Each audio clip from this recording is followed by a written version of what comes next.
Sí, vamos a orar.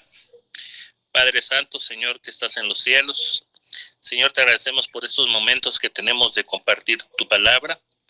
Señor, que sea de edificación, guíanos en nuestros caminos. Señor, también te pido por la vida de cada uno de mis hermanos, por si alguno está pasando por alguna situación, que le ayudes, Señor, a ver que tú estás siempre con cada uno de nosotros. Te pido, Padre Santo, también por todas las personas que necesitan de ti y aún no te conocen, que tu misericordia llegue a cada uno de ellos. Te lo pido en nombre de tu Hijo Jesús. Amén. Amén. Amén, hermanos. Pues vamos a iniciar. Amén. Amén. Amén. Es un gusto estar con ustedes, amados hermanos, y que podamos estudiar juntos la palabra de Dios. Vamos a continuar con nuestro estudio bíblico de la creación a Cristo, donde podemos ver de forma cristocéntrica en dónde está el Evangelio escondido en el Antiguo Testamento, dónde está el Señor, recordando las palabras de nuestro gran Dios y Salvador Jesucristo que dijo en Juan 5:39, escudriñad las Escrituras. A ustedes les parece que en ellas tenéis la vida eterna.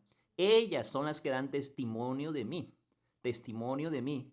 Apocalipsis 19:10 dice que el espíritu de la profecía es el testimonio de Jesús. Entonces, ¿dónde está el testimonio de Jesús en el Antiguo Testamento? Es bien sabido, ¿verdad?, que siempre cuando un creyente recibe a Cristo se convierte en un nuevo miembro de la familia de Dios, se le recomienda comenzar a leer el Evangelio de Juan. Nunca se le recomienda empezar por Génesis. A lo mejor algunos todavía nos hayan preguntado por qué será. Porque si yo empiezo a leer el Génesis sin conocer el ministerio terrenal de Cristo, cuando caminó aquí en la tierra siendo el verbo eterno del Padre que se hizo carne, ¿cómo voy a entender el Evangelio escondido en el Antiguo Testamento a la luz de la vida de Cristo en su ministerio terrenal? ¿Cómo voy a ver los símbolos, los tipos de Cristo, las figuras cristocéntricas en el Antiguo Testamento? ¿Cómo voy a identificar de qué está hablando Génesis capítulo 3, versículo 15, el protoevangelio, el anuncio preliminar de la salvación de Dios hacia los hombres?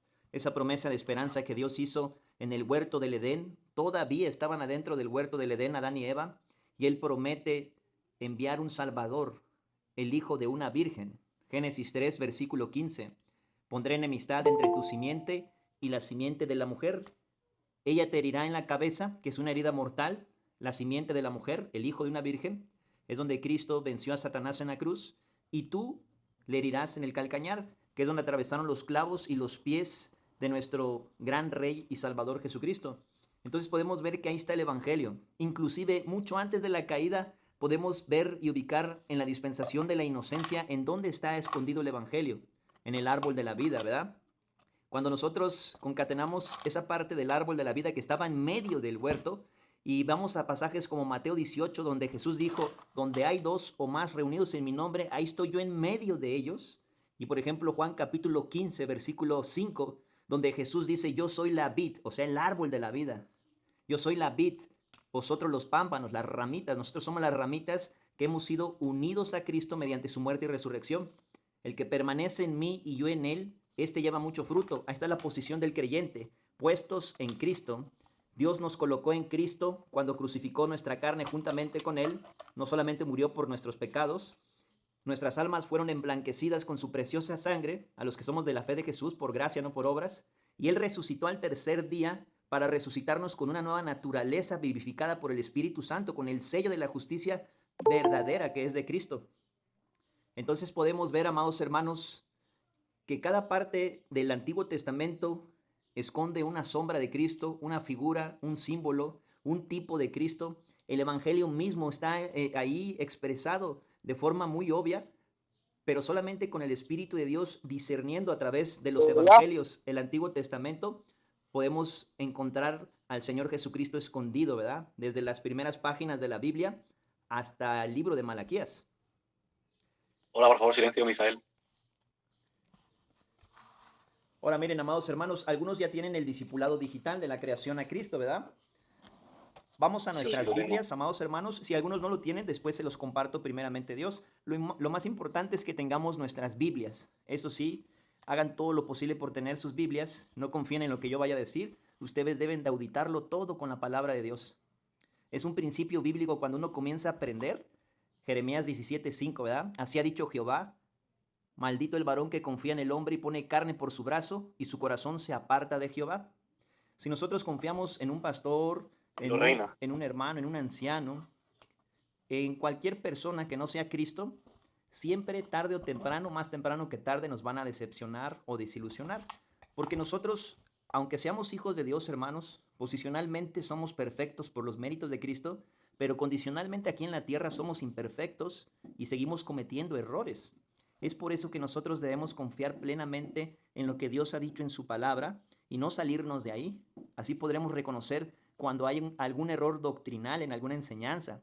Recuerden a los hermanos de Berea en Hechos 17, que aunque era el gran apóstol Pablo, ellos escudriñaban, auditaban y filtraban todo lo que decía el apóstol Pablo con las escrituras para ver si era cierto lo que él decía, para ver si estaba escrito como él decía.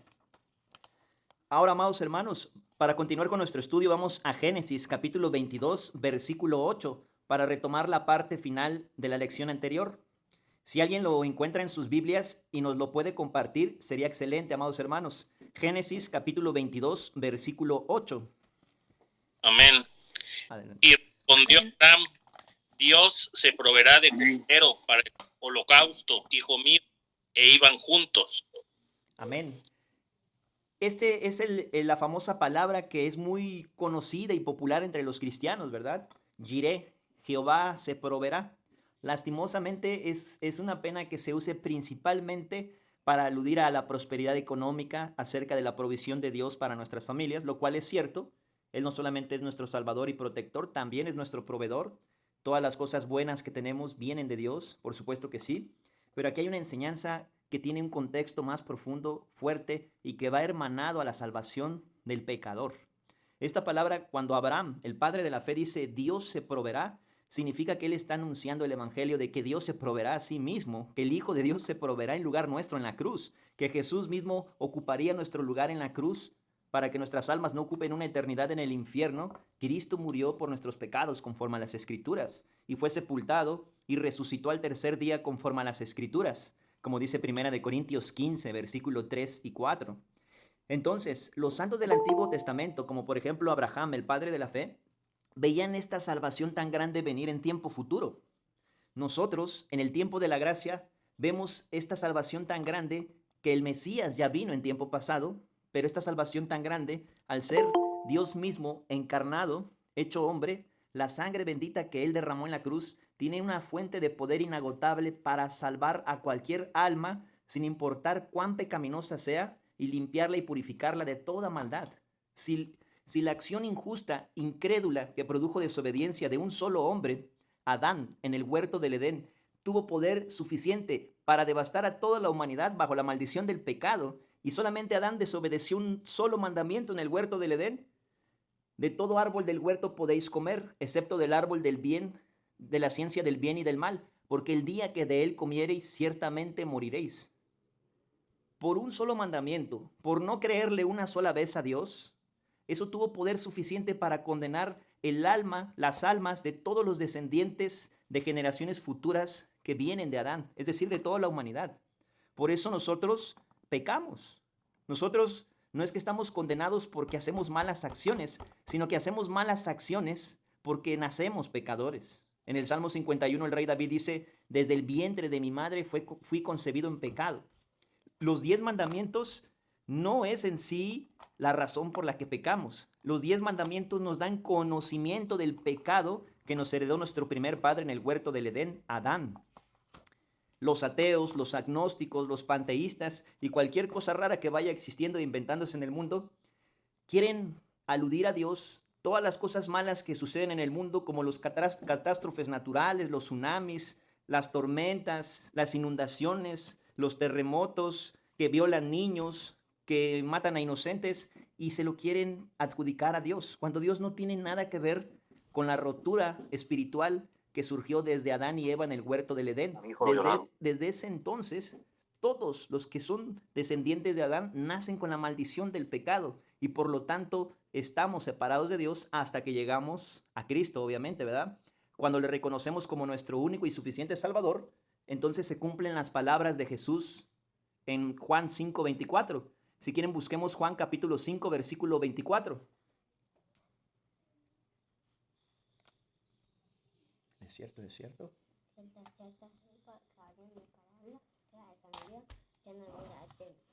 maná condenación, vamos a pasar la muerte a vida. Amén. Jesús dijo, de cierto os digo, el que oye mi palabra y cree al que me envió tiene vida eterna. No es que la va a tener o la va a lograr o la va a alcanzar o está cerca de tenerla. Dice, tiene en tiempo presente, tiene vida eterna y no vendrá a condenación. Ya no habrá una condenación en el infierno para esa persona. Y no vendrá condenación, mas ha pasado de muerte a vida. En vez de Dios darnos lo que merecíamos, la paga del pecado es la muerte, Romanos 6:23, y lo que merecíamos por nuestros pecados, que hicimos con esa identidad pecaminosa que heredamos espiritualmente de Adán, era el infierno. Y Dios, en Cristo Jesús, en vez de darnos eso que merecemos, nos dio lo que no merecemos, gracias a su misericordia y su amor. Él nos da la vida eterna. Él nos inscribe en el libro de la vida y aún mucho más grandioso, nos pone juntamente con Cristo en los lugares celestiales como una nueva creación y un paquete completo de bendiciones espirituales de las riquezas de la gracia de Dios que están disponibles para tomar posesión de ello conforme a la medida de la fe que el creyente va alcanzando a través de su peregrinaje aquí en la tierra, siendo formado a la imagen de Cristo, conforme a la madurez espiritual de cada creyente. No es cuestión de tiempo, no es cuestión de edad, no es cuestión del que quiere o del que puede, sino de Dios que da el crecimiento. Viva Franco. Recordemos precisamente el ejemplo de Esteban, que lo hemos visto en lecciones pasadas o en el estudio de escatología de los jueves. Esteban era un hermano jovencito y ese hermano tuvo un peregrinaje corto en la tierra y sin embargo el Espíritu Santo obró de una forma formidable en él, porque no era Esteban, era Cristo reproduciéndose en Esteban.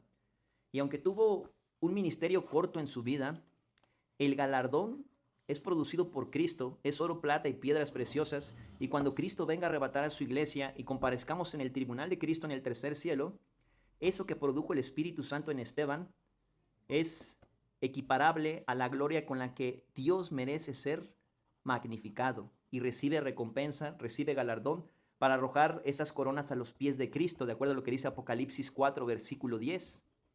No importa que su tiempo de ser creyente no haya sido tan largo como, por ejemplo, el apóstol Juan, que estuvo en la isla de Patmos exiliado y estuvo más de 90 y tantos años viviendo aquí en la tierra. Porque no importa la cantidad o el tiempo, sino quién produjo la obra. ¿Fue el Espíritu Santo o fue la carne? Si fue el Espíritu Santo, es un ministerio espiritual. Es Cristo en nosotros, la esperanza de gloria. Todo lo que el Padre reconoce en lo oculto, lo reconoce en la eternidad. Todo lo que hacemos en secreto es una acción verdadera de fe, porque no estamos esperando los aplausos de nadie, ni ser vistos por los demás, sino que reconocemos que toda la gloria le pertenece a Dios. Por lo tanto, tiene un reconocimiento en lo eterno, porque quien llevó a cabo esa obra fue Cristo en nosotros, la esperanza de gloria, Colosenses 1:27. Ahora, aquí podemos ver el evangelio escondido en Génesis 22:8. Bienvenida, hermana Lilia, qué gusto verte, amada hermana. Bienvenidos, hermanos, hermana Day, bienvenida. Ahora miren, Dios se proveerá. Ya decíamos de cómo interpretan la mayoría de los cristianos la palabra Jireh, ¿verdad? Dios se proveerá. Pero verdaderamente cuando Abraham, el padre de la fe, le está diciendo esto a su hijo Isaac, él está recordando la esperanza de salvación con la que Adán y Eva salieron del huerto del Edén en el protoevangelio, y que Adán, que vivió más de 930 años, la compartió con muchas generaciones de sus descendientes. Y de sus dos hijos, el único que fue creyente fue Abel. Y él ofreció corderos porque él creía que había heredado el pecado de sus padres y que necesitaba ese Salvador prometido en Génesis 3:15 y rectificado en Génesis 3:21, donde Dios tiene que quitar los delantales de higueras que se hicieron a Adán y Eva y sacrificar dos animales inocentes, que es una figura de Cristo, el inocente por nosotros los culpables, para vestir la desnudez y el pecado de Adán y Eva. Entonces Abel creyó eso y por eso su ofrenda agradó a Dios, porque él creía que ese Mesías prometido, ese libertador, vendría a salvarnos. Él lo veía en tiempo futuro, nosotros lo hemos creído en tiempo pasado. Dice aquí en nuestro estudio, Abraham tenía fe y confianza absoluta en Dios. Esta es la base de todo. De otra manera sería como ir al médico y oírle acerca de nuestra enfermedad sin hacer nada al respecto. De la misma manera, solo escuchar la palabra de Dios no nos ayudaría. La verdadera fe obra por sí sola. Esto no implica que yo tenga que añadir mis propios esfuerzos o añadir de mi parte a la fe de Jesús. Eso es un mal entendimiento que ha impregnado la iglesia del legalismo y que quiere atribuirle a la justicia que Cristo ya ganó a nuestra cuenta, a nuestro favor, algo adicional a lo que Él ya hizo. No funciona de esa manera, sino que la fe genuina que el Espíritu Santo introdujo en el momento de nuestra conversión, antes de regenerarnos y convertirnos en nueva creación, con esa misma fe el creyente debe seguir viviendo en la vida cristiana. Acompáñame a Romanos capítulo 1, versículo 16 y 17. Romanos capítulo 1, versículo 16 y 17. ¿Todo bien? Dice la palabra de Dios, porque no me avergüenzo del evangelio, porque es poder. En el griego es dínamos, dinamita de Dios. Poder de Dios para salvación a todo aquel que cree, al judío primeramente y también al griego, porque en el evangelio la justicia de Dios, la verdadera, no la justicia de los hombres, falsa, la justicia de Dios. La justicia de Dios se revela por fe y para fe. Ese por fe es la justificación y ese para fe implica en términos de la santificación en la vida práctica del creyente. Por fe y para fe. Ese para es un propósito. Esa misma fe que fue el ancla de nuestra salvación, esa misma fe es el ancla de nuestra santificación. Esa misma cruz donde Cristo se entregó a sí mismo, derramando hasta la última gota de sangre para perdonar nuestros pecados, en esa misma cruz donde posó Cristo, en donde Él se dejó colgar, en esa misma cruz Él crucificó nuestra carne, nuestro viejo hombre, para que no vivamos el resto del tiempo que nos queda para centrarnos en nosotros mismos, sino para centrarnos en Cristo. Romanos 6:6, un versículo clave en la segunda fase de la gracia de Dios, la santificación, sabiendo esto, que nuestro viejo hombre fue crucificado juntamente con Él, para que el cuerpo del pecado sea destruido, a fin de que no sirvamos más al pecado. Ahora, amados hermanos, es muy importante que nosotros consideremos estas verdades de forma especial, porque un día, si aún no batallamos con la perversidad de nuestra carne, si aún no nos sentimos miserables como Pablo en Romanos 7, si aún no decimos, no entiendo lo que hago, porque lo que quiero hacer no puedo hacer, y lo que no quiero hacer, eso termino haciendo, ese momento va a llegar.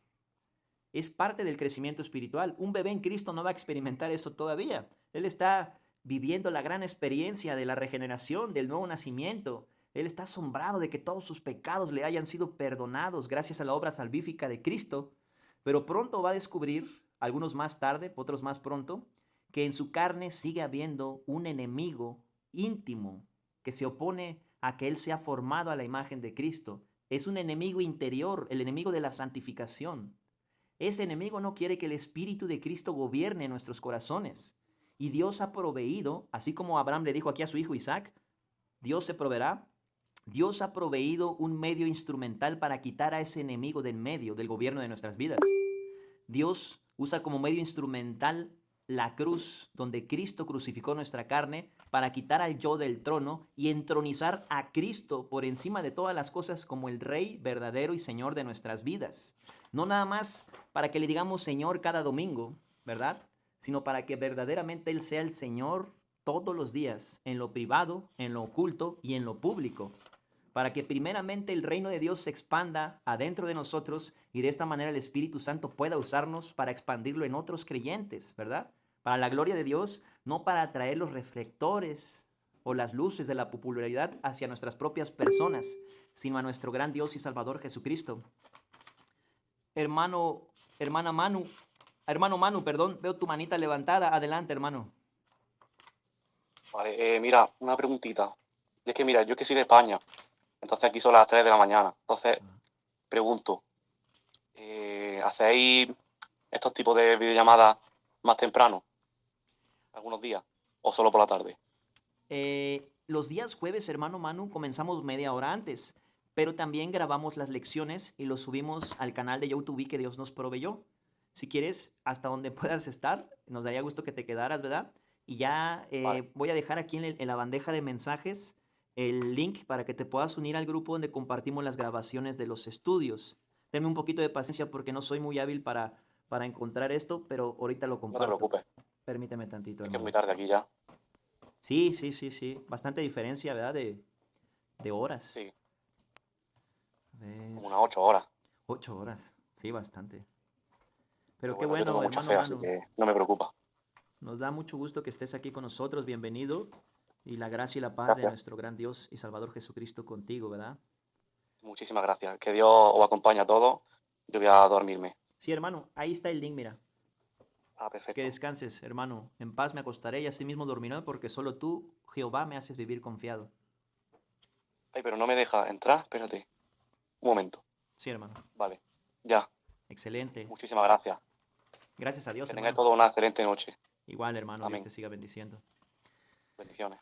Entonces, amados hermanos, vamos ahora a Génesis capítulo 22, versículo 9 y 10.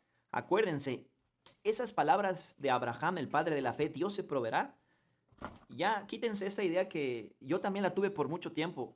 Giré, Dios se proveerá, ¿no? Cada vez que voy a hacer un negocio o algo que va relacionado a las finanzas, pienso en eso. Aquí está hablando del sacrificio sustitutivo satisfactorio del Hijo de Dios, quien murió en lugar nuestro, quien degustó la muerte por todos nosotros, el Verbo eterno del Padre que se hizo hombre para dejarse colgar en una cruz y ser levantado para cargar todos nuestros pecados que nos convertían en enemigos de Dios sobre su propia persona santa que nunca pecó.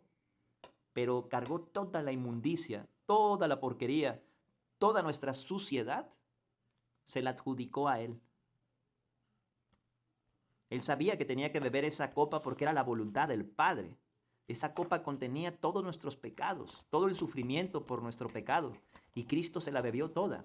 Obviamente, solamente aplica para los que creen en su nombre y le reciben, ¿verdad? Como dice Juan 1:12. Mas a todos, a los que le recibieron, a los que creen en su nombre, Dios les da potestad de ser hechos hijos de Dios. Entonces, eso es importante considerarlo porque a veces hay algunas doctrinas torcidas que enseñan que todos son salvos, todo el mundo, porque confunden algunos textos de la Biblia donde dice, y no solo por los nuestros, sino por los de todo el mundo, ¿verdad? En Primera de Juan. Pero para participar de esta salvación tan grande es por medio de la fe. Una persona que cuando el Espíritu Santo utiliza a un hermano o a una hermana para predicarle el Evangelio, las buenas noticias de salvación, y esta persona endurece su corazón, resiste al Espíritu Santo, como Esteban les predica a los judíos, ¿verdad? En Hechos capítulo 7, y ¿hasta cuándo resistís al Espíritu Santo? No es que el Espíritu Santo no esté obrando, el Espíritu Santo obra, produciendo convicción de pecado, justicia y juicio en el oyente del Evangelio, pero Dios no obliga a nadie en el ejercicio de su gracia a creer en Él. Él hace la misma obra para que se arrepientan y crean en Él, pero hay personas que endurecen su corazón y rechazan a Cristo. Entonces ahí Dios no tiene nada que ver. Él es un caballero, Él no va a obligar a nadie a creer en Él, pero sí va a insistir muchísimas veces con su espíritu a través de la iglesia, ¿verdad? Hermanos y hermanas que predican el Evangelio, la buena noticia de salvación. Lamentablemente la mayoría de las personas parten de este mundo sin creer en Cristo. Y nosotros sabemos perfectamente bien a dónde van las personas que mueren sin Jesús. Mueren 150,000 personas aproximadamente diario en el mundo y la mayoría de esas personas mueren sin Cristo. Esto quiere decir que en el momento que parten sin esta salvación tan grande, su destino eterno es el lugar de tormento. Primero van al preinfierno, el Hades, Lucas 16, y luego en la resurrección de los injustos, después del reino milenial, Apocalipsis 20, viene la resurrección de los injustos y son lanzados a la segunda muerte con cuerpos de sufrimiento eterno, el lago que arde con fuego y azufre, que es la muerte segunda, Apocalipsis 20, versículo 13 y 14, y la muerte y el Hades entregaron los muertos que había en ellos y fueron lanzados al lago que arde con fuego, al lago que arde con fuego y azufre, que es la muerte segunda. Entonces, por eso es tan importante que cada vez que el Espíritu Santo nos dé el privilegio de predicar las buenas nuevas de salvación a los perdidos, tomemos esa oportunidad. No le estamos haciendo un favor a Dios, hermanos. Yo he escuchado pastores que piensan que nosotros somos indispensables para la predicación del Evangelio. No, los ángeles quisieran predicar el Evangelio y no les es permitido hacerlo. En Hechos capítulo 10 podemos ver a un ángel que se le aparece a Cornelio, ¿verdad? Y luego vemos la visión que tiene el apóstol Pedro para ir con un gentil y su familia gentil, Cornelio y su familia. Y al ángel no le es permitido predicar la buena noticia. Es exclusivo para la iglesia. Ahí el Espíritu Santo utiliza a Pedro. Ahora, ¿por qué? Porque un ángel no es un descendiente de Adán. La salvación es para los perdidos, Los ángeles en ese sentido no pueden ser salvos si cayeron, como Lucifer. Eso lo encontramos en 2 de Pedro capítulo 2, ¿verdad? Dios no va a perdonar a los ángeles que en otro tiempo desobedecieron a Dios, en los tiempos del diluvio de Noé. Ellos ya no tienen perdón, porque un ángel, hermanos, no tiene excusa de no haberle creído a Dios. Adán y Eva fueron estimulados por Satanás. Sin embargo, ellos accedieron a creerle al diablo en vez de creerle a Dios. Pero Lucifer no tuvo ninguna excusa cuando en Ezequiel 28, en Isaías 14, él quiso ser como Dios. Subiré al trono de Dios, junto a las estrellas de Dios, junto al trono de Dios, seré semejante al Altísimo. Hace sus 5 declaraciones del yo. Él no tiene ningún pretexto. Dios lo creó hermoso, era un querubín protector, le asignó un santuario, tocó instrumentos de música en el día de su creación. Y él se corrompió por la multitud de sus contrataciones. Empezó a ver su hermosura, ignorando que Dios lo había hecho hermoso. Hijito, no hagas ruido, por favor. Ahora, hermanos, vamos a leer Génesis capítulo 22, versículos 9 y 10.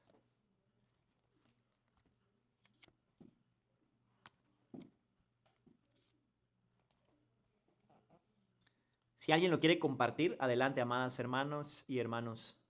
Hermano Alexander o hermana Lilia, ¿les gustaría leernos Génesis 22, versículos 9 y 10? Sí, hermano. Y cuando llegaron al lugar que Dios le había dicho, edificó allí Abraham un altar y compuso la leña y ató a Isaac su hijo y lo puso en el altar sobre la leña. Y extendió Abraham su mano y tomó el cuchillo para degollar a su hijo. Amén. Gracias, hermana Lilia. Amén, hermano. Recuerdan que la lección pasada vimos que aún no existían las leyes ceremoniales del templo. Aún Dios no le había dado la ley a Moisés. Moisés ni siquiera existía. Esto sucede 430 años antes de que Dios le diera la ley a Moisés en el monte Sinaí. Primero viene la promesa. Por eso es que la ley no puede invalidar la promesa, porque la promesa va antes que la ley. Por eso la salvación es totalmente por gracia. La ley tiene un papel fundamental para que el israelita se diera cuenta de que necesitaba seguir creyendo en el Salvador prometido, porque la ley le recordaba cada séptimo año, cuando el sumo sacerdote entraba al templo, que había pecado contra Dios, que había violado los 10 mandamientos. Tenía que seguir esperando y creyendo en la venida del Mesías. Sin embargo, en el último libro de la Biblia, el profeta Malaquías, podemos ver que ellos ya no estaban esperando al Mesías. Ya ofrecían tórtolas con defectos, corderos con defectos, animales en mal estado. Y Jehová les había dicho que el animal tenía que ser perfecto, que si ofrecías un cordero tenía que ser el primogénito, el más bonito, el mejor de todos, porque Cristo es perfecto y representaban a Cristo. Y Cristo nunca pecó, es el Cordero de Dios que quita el pecado del mundo. Entonces, cuando los israelitas dejan de ofrecer, tal como Dios les había ordenado, estos sacrificios que representaban a Cristo, es porque ellos ya no estaban esperando la venida del Salvador. Hacían todo esto como una liturgia religiosa, sin fe, como simples obras de la ley. Si nosotros vamos a Romanos capítulo 9, acompáñenme rápidamente, amados hermanos, a Romanos capítulo 9. Me parece que es el versículo 30. Ahorita lo...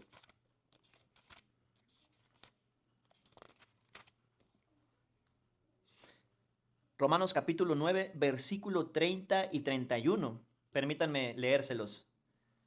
¿Qué pues diremos? ¿Que los gentiles que no iban tras la justicia han alcanzado la justicia? Es decir, la justicia que es por fe. Mas Israel, que iba tras una ley de justicia, no la alcanzó. El 32 nos responde ¿por qué? ¿Por qué? Porque iban tras ella no por fe. Estos sacrificios, las tórtolas, que si eres de una familia con pocos recursos y no te alcanzaba para llevar un cordero, bueno, puedes llevar unas tórtolas, ¿verdad?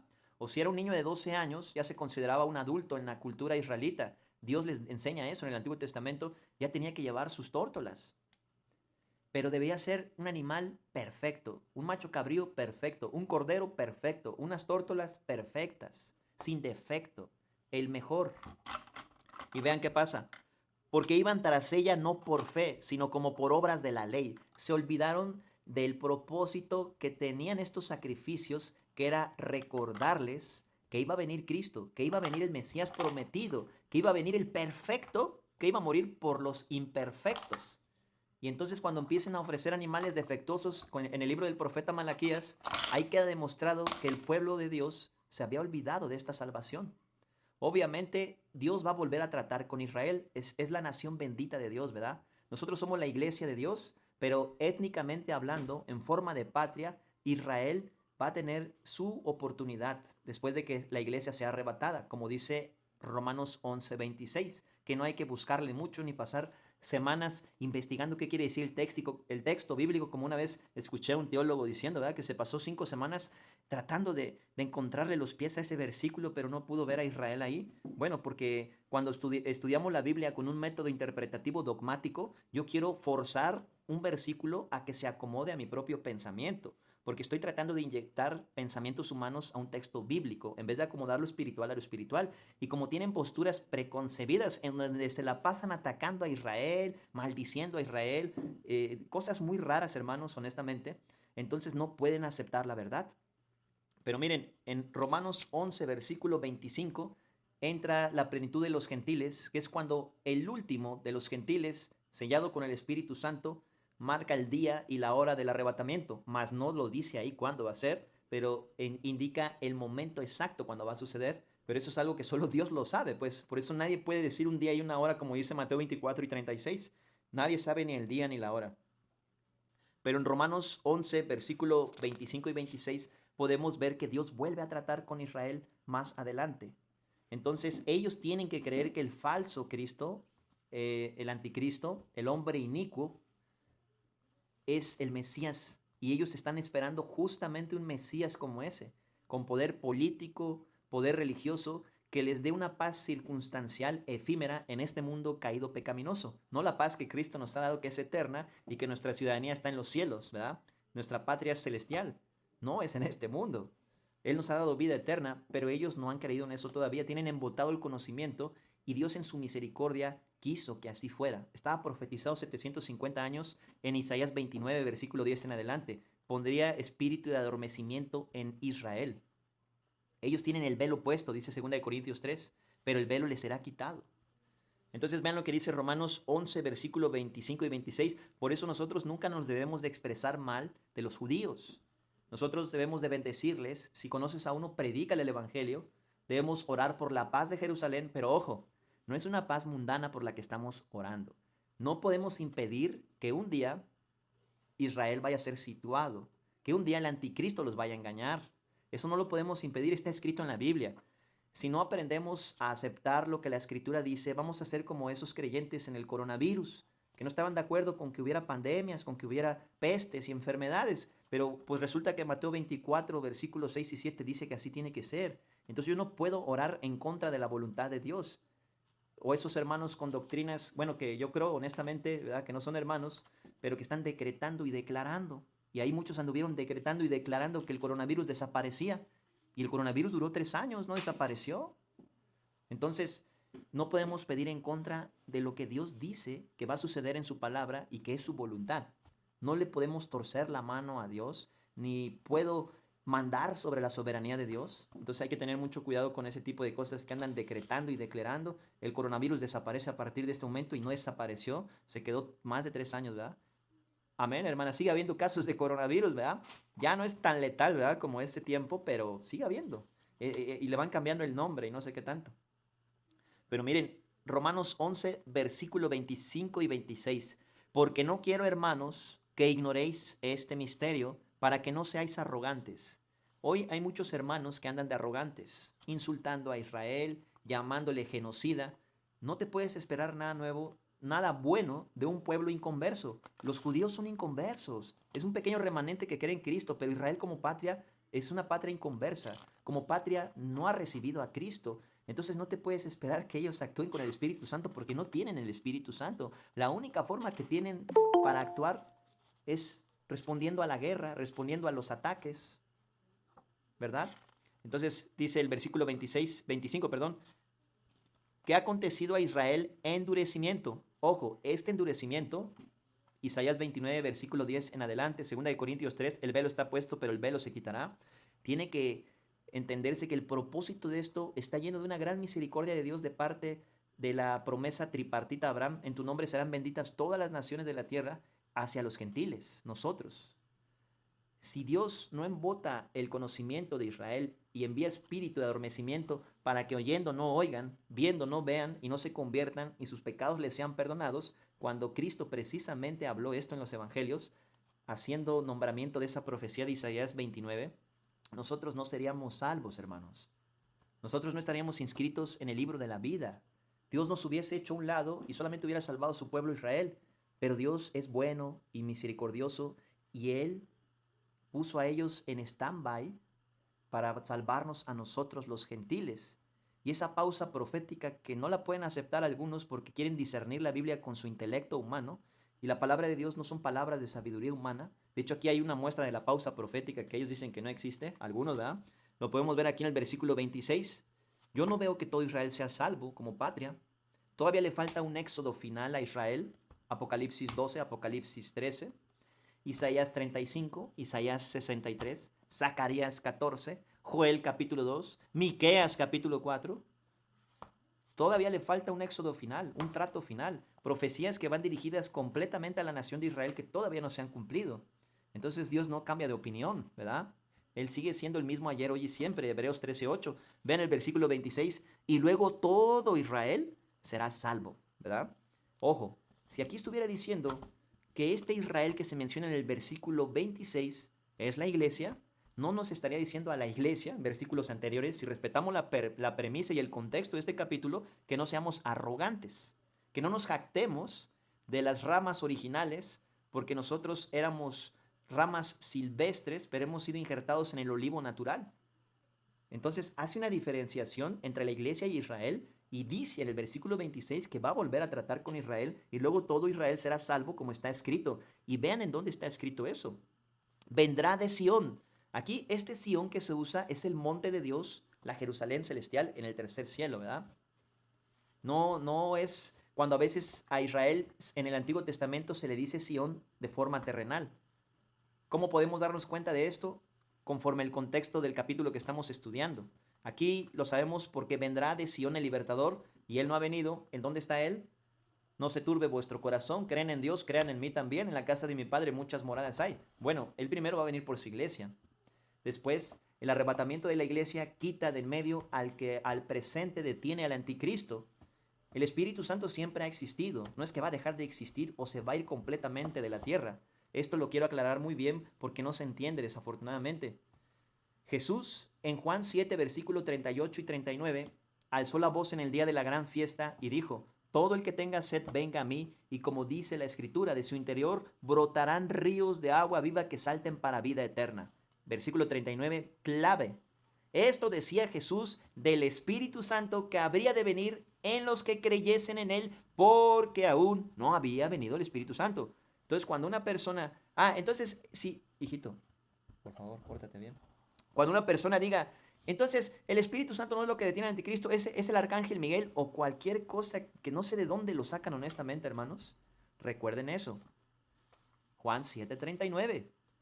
El Espíritu Santo es Dios, siempre ha estado. Pero una cosa es que haya estado como Dios, siempre ha existido, nadie lo creó. Él es por encima de todas las cosas, antes del tiempo, el espacio y la materia. Pero otra cosa muy diferente es que esté en forma de circuncisión, en forma de sello de justicia.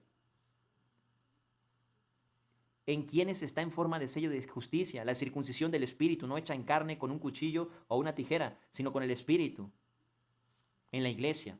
Entonces, ¿quién es contenedora del Espíritu Santo en forma, en su operatividad de circuncisión? La iglesia. La iglesia es contenedora del Espíritu Santo.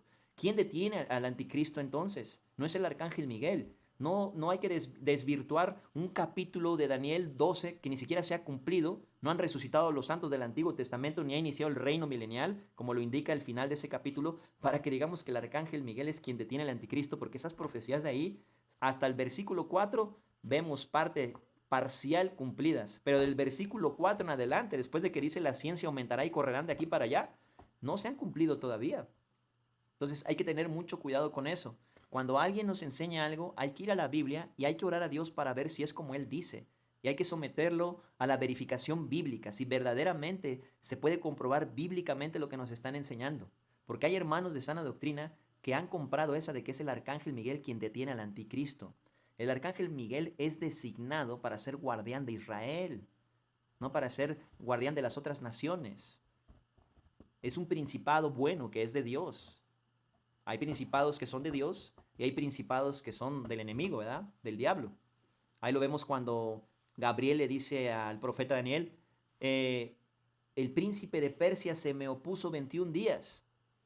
Y luego dice, aparece Jesús, una cristofanía, luego aparece Miguel, del capítulo 9 hasta el capítulo 12, es importante leerlos conjuntamente, y luego dice, y nadie más me ayudó sino Miguel, el príncipe de tu pueblo, porque Miguel protege a Israel, no a las naciones, así que Miguel no detiene al anticristo. Además de todo dice, después de esto iré y lucharé contra el príncipe de Grecia. El tercer imperio de la estatua que vio el rey Nabucodonosor en su sueño, Daniel capítulo 2, los muslos, ¿verdad? De bronce. Ahora miren, hermanos, el versículo 26 nos enseña, y luego todo Israel será salvo, como está escrito, vendrá de Sión el libertador que apartará de Jacob la impiedad. Jacob, ¿quién es Jacob? Es Israel, ¿verdad? Jacob es usurpador, antes de que Dios le cambiara el nombre. Israel es príncipe, la nación de la promesa. Ahora, vamos a continuar con nuestro estudio, amados hermanos. Dice, a Isaac lo ató. ¿Qué pasó, hijito? Ya hace pipí, hijo. A Isaac lo ató y acostó en el altar, con cuchillo en mano estaba listo para matarlo. Lo mismo pasó cuando Dios cerró la puerta del arca después que Noé, su familia y todos los animales y aves estaban adentro. Quedaron fuera del arca los que no creyeron a Dios. Tampoco hubo escape para las personas en las ciudades perversas de Sodoma y Gomorra, cuando Dios les mandó fuego. La esposa de Lot, por incrédula, aquí la esposa de Lot es un cuadro físico del arrebatamiento en tiempo futuro de los falsos conversos. Miró atrás. Ella no tenía puestos los ojos en el Mesías, en la promesa del Salvador, sino que ella amaba el pecado de esa ciudad, ¿verdad? La esposa de Lot, por incrédula, miró hacia atrás y murió. Dios salvó a Noé y su familia del diluvio. Dios salvó a Lot y sus hijas del fuego que destruyó Sodoma y Gomorra. Solamente Dios podía salvar a Isaac. En la lección anterior comentábamos, amados hermanos, que Abraham creía verdaderamente que su hijo Isaac iba a ser el libertador, ese Mesías prometido desde Génesis 3:15. Él creía verdaderamente que su hijo iba a ser. Obviamente no podía ser Isaac porque Isaac tuvo un padre biológico y transportaba la semilla del pecado heredada por Adán. Y Cristo viene del linaje de David mucho tiempo después, pero él nace de una virgen, él siempre ha existido, él es Dios, pero él toma forma humana a través del linaje de la Virgen María, ¿verdad? O Miriam. Y a través de ella se manifiesta a este mundo que él mismo creó, como dice Juan 1:10. En el mundo Jesús estaba, el mundo por Jesús fue hecho, pero el mundo no le conoció. Dice aquí en nuestro estudio, Dios salvó a Lot y a sus hijas del fuego que destruyó Sodoma y Gomorra. Solamente Dios podía salvar a Isaac. Es Jesús mismo, el ángel de Jehová, que detiene la mano, ¿verdad?, de Abraham. Y le dice, no lo mates, no mates a Isaac, al niño. Ahora, ángel de Jehová, para aquellos que no nos han acompañado en las lecciones anteriores, no significa que Jesús sea un ángel. La palabra ángel en el hebreo es malek, que quiere decir mensajero. Entonces tiene un amplio espectro que debe de ser interpretado de acuerdo al contexto que se le da. En la Biblia, en el Antiguo Testamento, solamente al ángel de Jehová se le dice que es Dios mismo. ¿En qué partes de la Biblia? Génesis capítulo 18 y 19. Jueces capítulo 6 y 7 con Gedeón. Jueces capítulo 13 con Manoa, ¿verdad?, el padre de Sansón.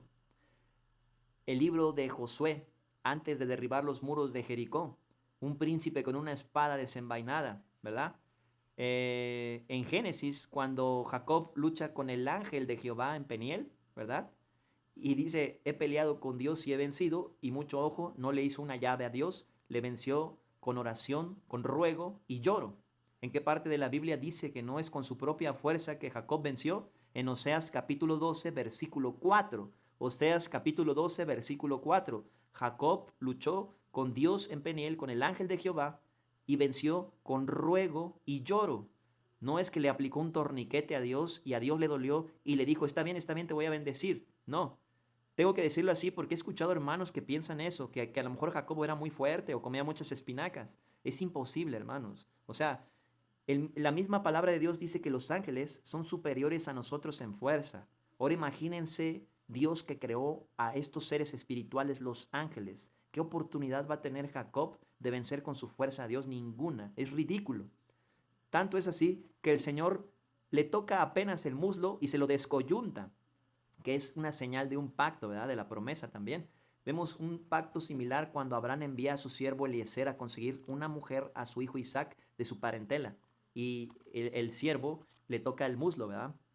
Ahora miren, continuando con nuestro estudio, hermanos, Génesis capítulo 22, versículo 11 y 12. Le quiero pedir de favor a nuestra amada hermana Day o nuestra hermana Marta, si nos lo pueden compartir, por favor. Génesis capítulo 22, versículo 11 y 12.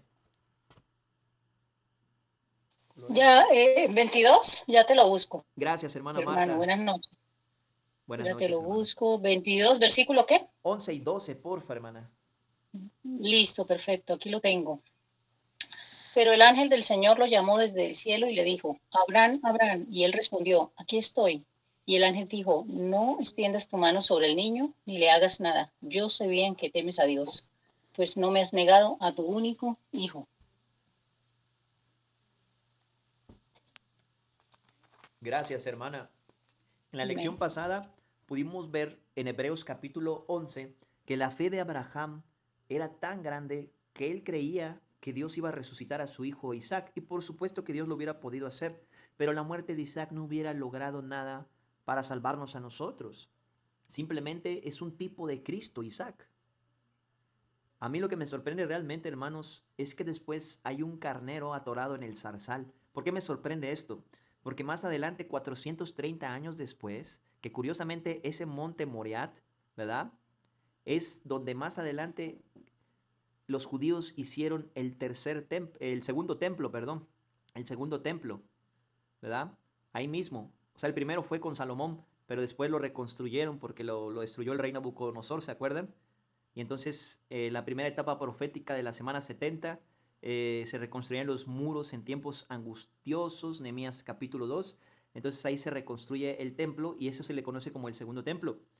Y a 600 metros aproximadamente de este templo, que ya por cierto es donde está la mezquita de Omar hoy en día, entonces va a tener que haber un tercer templo, ¿verdad? Después del arrebatamiento para que el anticristo haga la abominación desoladora de la que habló el profeta Daniel en ese templo. Pero a 600 metros aproximadamente del templo judío, donde estaba, que es donde está hoy la mezquita de Omar o la mezquita de Al-Aqsa, estaba el monte de los olivos, donde crucificaron al Señor. Algunos estudiosos dicen que el monte donde fue Abraham, ¿verdad?, a sacrificar a su hijo Isaac, Moriah, estaba exactamente en el monte de los olivos, otros que es en el templo, pero bueno, en ese lugar, hermanos, para no hacer debate por ello, ¿verdad? En ese lugar. Prácticamente están en el mismo lugar, a 600 metros, cerquitita, pues, en la misma zona. Y curiosamente le llevó 3 días llegar ahí y 3 días regresarse a Sara. Y ella le dice a Sara antes de partir que volverían. No le dice yo voy a volver solo o con los siervos que me llevo. Abraham creía que Dios iba a resucitar a Isaac, así que estaba seguro de que Sara lo volvería a ver. Por eso es el padre de la fe, hermanos.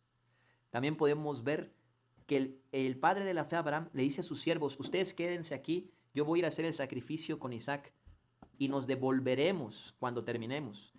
Y Abraham les dice a ellos, nos devolveremos. Eso lo vimos en la lección pasada, es un breve repaso nada más para destacar cómo el padre de la fe creía que Dios resucitaría a Isaac, el hijo de la promesa. La lección pasada vimos la alegoría de Gálatas 4, ¿verdad? De Sara y Agar. Sara representa a la libre y Agar la que da hijos para esclavitud. Agar representa la ley, el monte Sión. Y Sara representa el monte Sión. Agar representa a Sinaí, donde Dios le dio la ley a Moisés, hijos para la esclavitud. Y Sara representa a Sión, a Jerusalén la celestial, a los hijos de la libre, a los que son de la fe de Jesús. Esa alegoría la vemos en Gálatas capítulo 4. Lo estudiamos la lección anterior. Dice aquí en nuestro estudio, el versículo que nos compartió la hermana, ¿verdad? No extiendas tu mano sobre el muchacho ni le hagas nada, porque ya conozco que temes a Dios por cuanto no me rehusaste tu hijo, tu único. Tomemos en cuenta que él, para Dios, Ismael, no era hijo de Abraham y Sara, porque ese no es el hijo que Dios había prometido. Ismael representa el esfuerzo personal de Abraham y Sara de ayudarle a Dios a cumplir su promesa, y eso no le agrada a Dios. Ese era el hijo de una esclava. Sara le dio su sierva Agar a Abraham. La lección pasada habíamos visto de dónde sale Agar la egipcia, que surge precisamente de no creer a Dios cuando promete algo, ¿verdad? Dios le dijo a Abraham que se quedara en Canaán y que él siempre le iba a sustentar, la tierra que fluye leche y miel. Pero Abraham, al notar escasez, en vez de esperar en la promesa de Dios, se fue a Egipto y mintió al faraón diciendo que Sara era su hermana. Y entonces, cuando por poco la toma por su mujer, Dios advierte al rey de Egipto, ¿verdad? Abimelech. Y entonces Abraham sale con muchas recompensas y muchos regalos de los egipcios. Entre esos regalos, Agar la egipcia. O sea, vean cómo se trajo algo que no debía haberse traído por no confiar en Dios. Y eso nos muestra a nosotros en la vida cristiana cómo en nuestro andar como hijos de Dios muchas veces no confiamos en Dios y Dios va perfeccionando nuestra fe, así como lo hizo con Abraham, al punto de que Abraham tuvo una fe perfecta, en donde no le negó a su único hijo, a Isaac. Pero recordemos que Abraham ya había sido justificado, salvo, antes de que ofreciera a su hijo, a su único hijo. ¿En qué parte?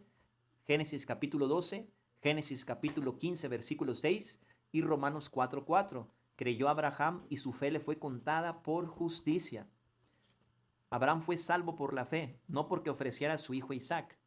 Dios confirmó el pacto de la simiente salvífica, no solo para él y para la nación de Israel, sino para toda la humanidad, por medio de su hijo Isaac.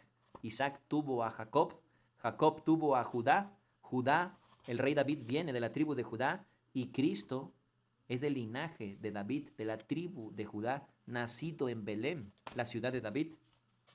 Ahora vemos aquí en nuestro estudio, Dios salvó a Isaac diciéndole a Abraham que no matara a su hijo. Sin embargo, Isaac no podía ser salvo si no había un sacrificio sustituto. Acuérdense, esto de, miren con mucha atención y ninguno se vaya a ofender, hermanos. Los maestros religiosos legalistas no entienden eso. Ellos piensan que, hijo, no hagas ruido, por favor. Ellos piensan que los sacrificios, los altares que Job hacía, ¿verdad? Job es todavía más atrás de Abraham. Que Abraham hacía, por ejemplo, Job hacía altares y sacrificaba holocaustos hasta por sus hijos por si hubiesen pecado, ¿verdad? Abraham hacía altares a Dios y ofrecía sacrificios. Y los maestros religiosos legalistas piensan que era porque Dios ya les había dado los 10 mandamientos. No sé de dónde se sacan eso, hermanos, honestamente. Es impresionante ver que cuando uno no entiende algo, uno le empieza a inventar, ¿verdad? Para que se cuadre, tenga una cuadratura con la enseñanza religiosa que de forma preconcebida, no bíblica, ellos vienen arrastrando desde hace años. Pero no, ellos creían fuertemente.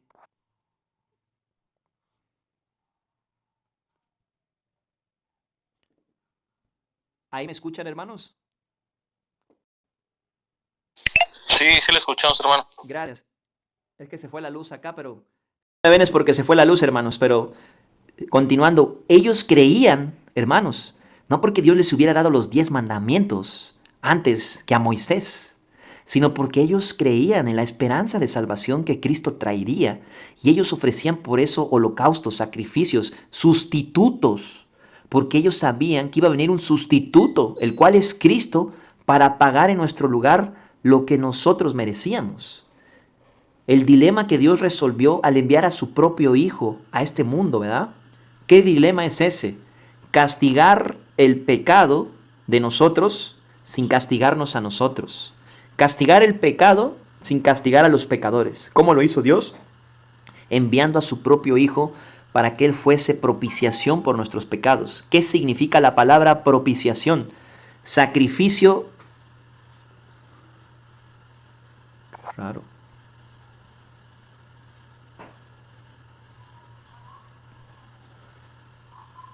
¿Ahí me escuchan, hermanos?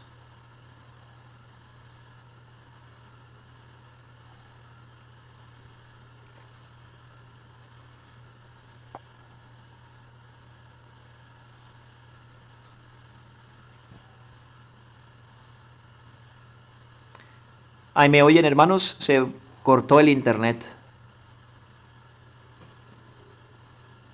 Bueno, ellos ofrecían estos holocaustos, estos sacrificios, porque eran figuras de Cristo.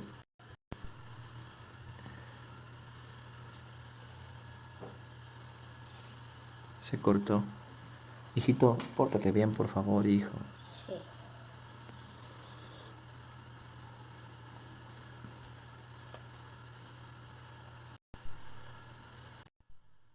You are muted because a lot of people are on this call.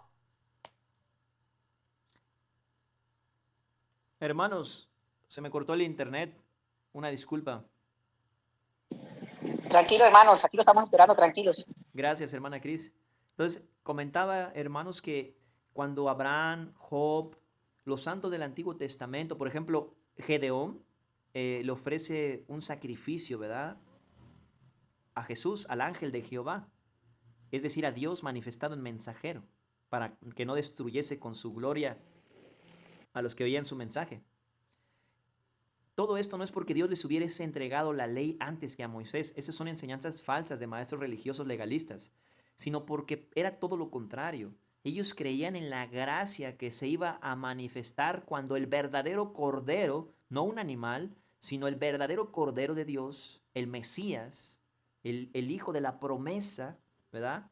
La simiente de la promesa salvífica de Génesis 3:15 nos visitara. Ellos lo creían y por eso anunciaban su fe por medio de estos sacrificios, reconociendo delante de Dios que ellos creían que necesitaban un sustituto. Ellos creían que necesitaban un sustituto, por eso ofrecían los holocaustos, los sacrificios. Por eso Job ofrecía sacrificios por sus hijos por si hubiesen pecado, porque Job sabía que su Redentor vivía y que se levantaría del polvo de la tierra. Y él se hizo hombre y resucitó al tercer día y se levantó del polvo de la tierra. Entonces, vean, esto es maravilloso. Siempre se ha tratado de cómo Dios nos salvaría a nosotros por medio de Cristo y no de cómo nosotros nos salvaríamos a nosotros mismos por obras de la ley. Lastimosamente, muchos, porque tiene más razonamiento humano, pero no bíblico, compran esa mentira de que Dios ya le había entregado en secreto a Abraham los 10 mandamientos. No está en ninguna parte de la Biblia, ¿verdad? No sé si en el libro profético de Elena de White, que comparte falsas enseñanzas, estará, pero en la Biblia no está por ninguna parte. En ninguna parte de la Biblia vemos que Jehová le diera los 10 mandamientos a Job, o que le diera los 10 mandamientos a Noé, o que le diera los 10 mandamientos a Abel, que es antes del diluvio, o que le diera los 10 mandamientos a Abraham. No, porque eso no es verdad.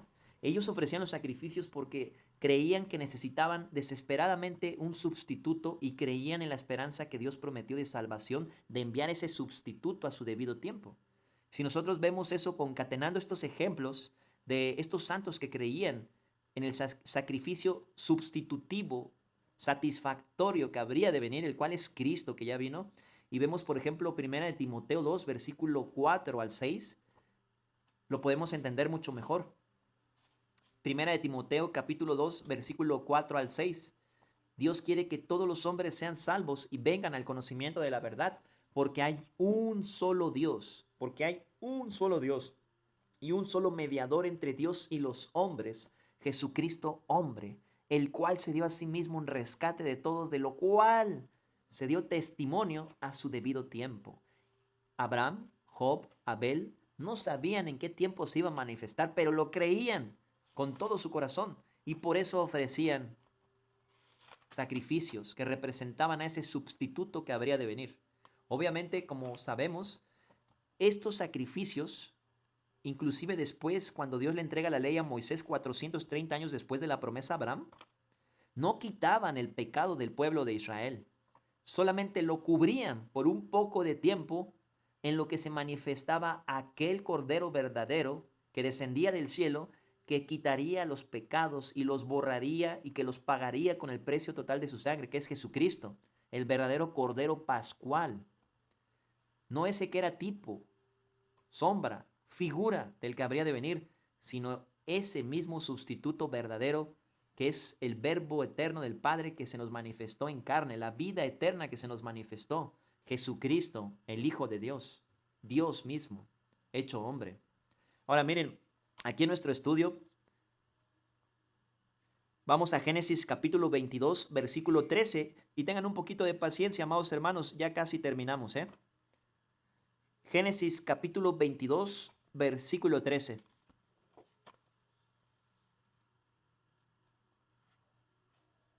¿Alguien lo quiere compartir, hermanos? Hermano Alexander, hermana Cris, hermana Nay. Amén, amén, amén, hermano. Adelante, hermano Alexander. Entonces alzó Abraham los ojos y he aquí vio un carnero detrás, trabado por los cuernos en el zarzal. Y Abraham fue y tomó el carnero y lo sacrificó en holocausto en lugar de su hijo. Amén. Gracias, hermano Alexander. Eso es el verdadero significado bíblico, hermanos, de Jireh. Jehová se proveerá. Ahí se proveyó Dios mismo de un cordero, anunciando que él mismo, en tiempo futuro, para los israelitas, bueno, todavía no existía la nación de Israel, para Abraham y después para los israelitas, creerían que había de venir. Dios se proveerá, es decir, Dios mismo vendrá y nos salvará. Bien interesante eso. Miren, a veces, últimamente, no a veces, a mí me encantaba mucho compartir esto, pero lastimosamente hay hermanos que se ponen a pelear por ciertas cosas y cuando uno empieza a decir estas cosas, lo empiezan a uno a etiquetar con denominaciones a las que uno no pertenece, ¿verdad? Porque nos hemos vuelto muy religiosos, pero lo tengo que mostrar porque está en la Biblia y es la verdad, hermanos. Vamos a Isaías capítulo 53. Isaías capítulo 52, perdón. En la Tanakh de los judíos, muchos judíos le quitaron Isaías 53 a sus Biblias, porque tú ves Isaías 53 y encaja perfectamente. Es imposible que después de leer Isaías 53 a un incrédulo no le venga en su mente el Señor Jesucristo. Pues, ¿quién más puede ser? Tiene que ser Él. Entonces algunos judíos quitaron de la Tanakh el capítulo 53 de Isaías. Sin embargo, en el capítulo 52, de todas formas, aparece algo muy contundente. Miren, vamos a ver una porción que nos comprueba quién está hablando. Vamos a observar quién está hablando, quién está dando este mensaje y de quién se va a hablar en el versículo 6. Para eso vamos a leer el versículo 3 de Isaías 52. Permítanme compartirlo, hermanos. Porque así dice Jehová. ¿Quién está hablando? Jehová. Ahí ya estamos observando quién es el remitente de este mensaje, Jehová. De balde fuisteis vendidos, por tanto, sin dinero seréis rescatados. Aquí está hablando de la gracia. No se puede comprar la salvación ni con obras, ni con dinero, ni con ninguna otra cosa. Sin dinero seréis rescatados. Ahora vamos al versículo 6. Ya vimos quién está hablando en el versículo 3, Jehová mismo. En el versículo 6, vean lo que dice. Por tanto, mi pueblo, ¿quién es el pueblo de Jehová? Israel. Por tanto, mi pueblo sabrá mi nombre por esta causa en aquel día.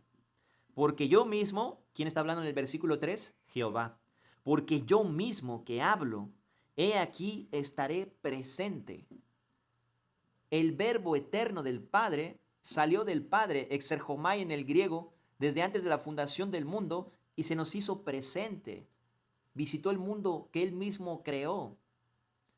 Obviamente tiene que haber un receptor del sacrificio y alguien que sea el sacrificio, pero esto no significa que sea correcto dividir a Dios en tres seres divinos. Es un solo Dios en tres personas que conforman la misma identidad al único Dios verdadero, la misma esencia y la misma sustancia. No podemos mutilar a Dios en tres seres divinos. Es un Dios trino, pero no son tres dioses ni son tres seres divinos. Es un solo Dios y estas tres personas conforman tres testimonios con tres ministerios, pero es la misma identidad, el único Dios verdadero. Versículo 6. Por tanto, mi pueblo sabrá mi nombre por esta causa en aquel día, porque yo mismo que hablo, he aquí estaré presente. Cuando alguien no quiere reconocer que el que va a estar presente en el versículo 6 es Jesucristo y que el que está hablando en el versículo 3 es Jehová y trata de resolver esto con su raciocinio humano, no va a poder. Y ahí es cuando queremos interpretar la Biblia con un método racional o un método dogmático. Va de nuevo lo de hace rato.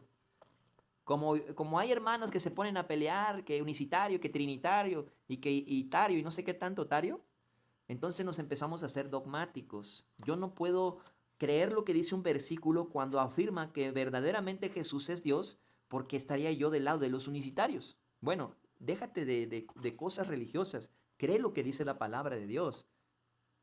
A mí me da un poco de risa eso, porque que yo sepa, aquí donde yo vivo, no hay de esos hermanos unicitarios, no han llegado acá todavía. Pero a mí me han acusado de eso, hermanos.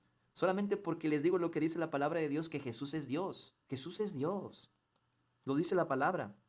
Ahora miren, si ustedes ven, después véanlo, ahorita no, pero lean con calma en sus casas o cuando tengan tiempo, ¿verdad? Yo espero que pronto.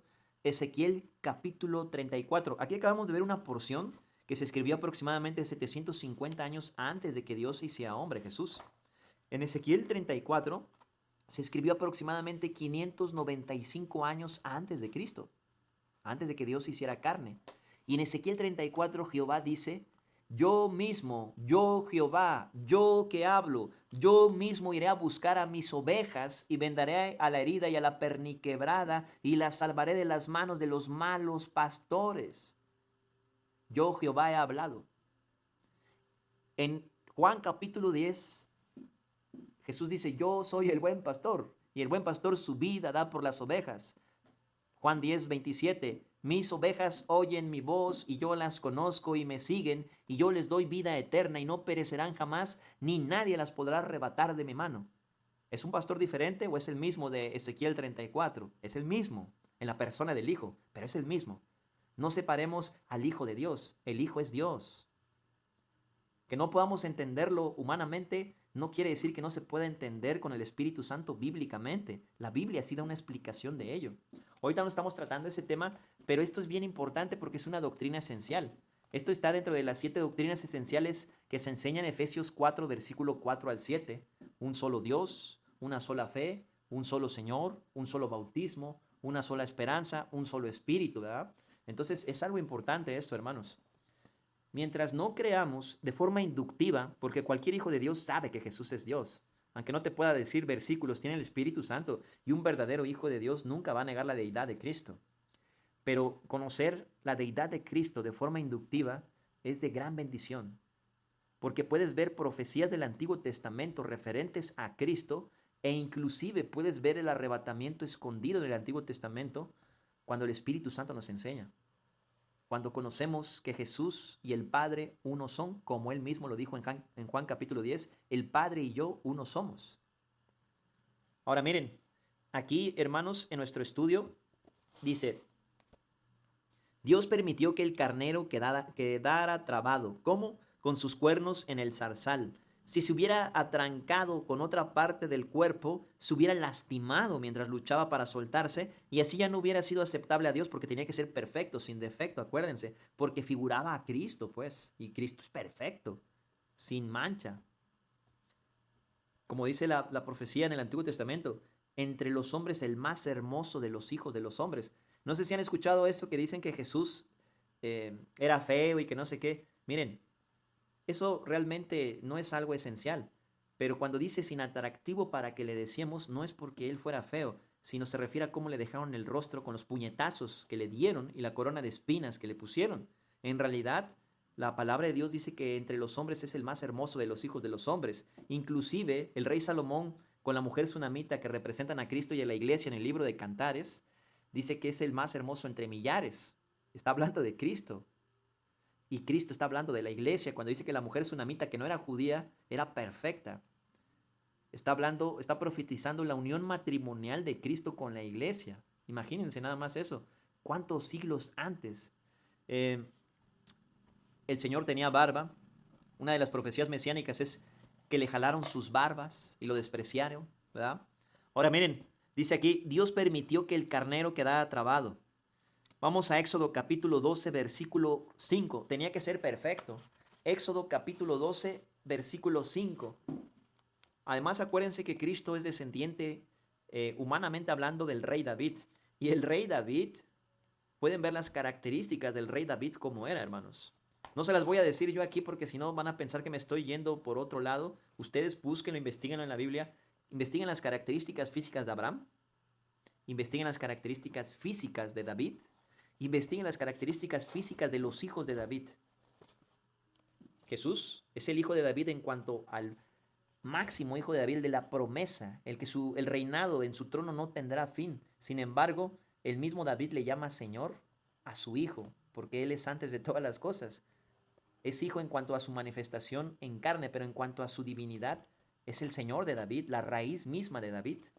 Lucas 22, 42, ¿de quién decís que es hijo el Cristo? De David. ¿Cómo pues David le llama Señor en el libro de los Salmos, si es pues su hijo? Salmo 110, versículo 1. Ahora miren, vamos a Éxodo capítulo 12, versículo 5, donde se habla de la Pascua, ¿verdad? La sangre del cordero marcado en las casas, en los dinteles de las puertas de los marcos de los israelitas, para que el ángel de la muerte no matara a los primogénitos. ¿Alguien lo quiere compartir, amados hermanos? Éxodo 12, 5. Yo, hermano, ya se lo comparto. Gracias, hermana Cris. Dice la Pascua, Éxodo 12, 5. Dice, el animal será sin defecto, macho de 1 año, lo tomaréis de las ovejas o de las cabras, y lo guardaréis hasta el día 14 de este mes, y lo inmolará toda la congregación del pueblo de Israel entre las 2 tardes. Hasta ahí, hermano, ¿hasta dónde? Hasta ahí, hermana, muchas gracias. Gracias, hermana Con Cris. gusto. Ya vemos las características que tenía que tener el cordero, el carnero, ¿verdad? Porque este cordero es un cuadro físico que debía hacer que los israelitas permaneciesen creyendo en el verdadero cordero de Dios que había de venir. Sin embargo, más adelante se convierte en una liturgia religiosa, no porque Dios lo haya instituido de esa manera, sino porque ellos dejaron de esperar al Mesías. Esta parte, miren, en el versículo 6, no es parte de esto, pero hay algo muy curioso aquí, y lo guardaréis hasta el día 14 de este mes. 2 secciones de 7 nos da 14. Jacob trabajó para Labán, su tío, 7 años por Raquel, pero recibió a Lea, porque Dios, la mujer que le tenía preparada a Jacob, no era Raquel, era Lea, la mayor. La prueba indubitable de esto es que Judá es hijo de Lea, no de Raquel. Y Lea fue enterrada con la familia de Abraham. Y Raquel no fue enterrada con la familia de Abraham. Y Jacob tuvo que trabajar 7 años más por Raquel, porque él quería a Raquel. Aquí vemos una diferencia en el padre de la fe cuando le dice a Eliezer que le consiga a una mujer a su hijo de su parentela, y cómo Eliezer ora a Jehová. Y entonces reciben la mujer que Dios tenía provista para Isaac. No la que Isaac se le antojara, cómo la quieres, con qué características. Pero aquí vemos que Jacob no consultó a Jehová para pedir una esposa.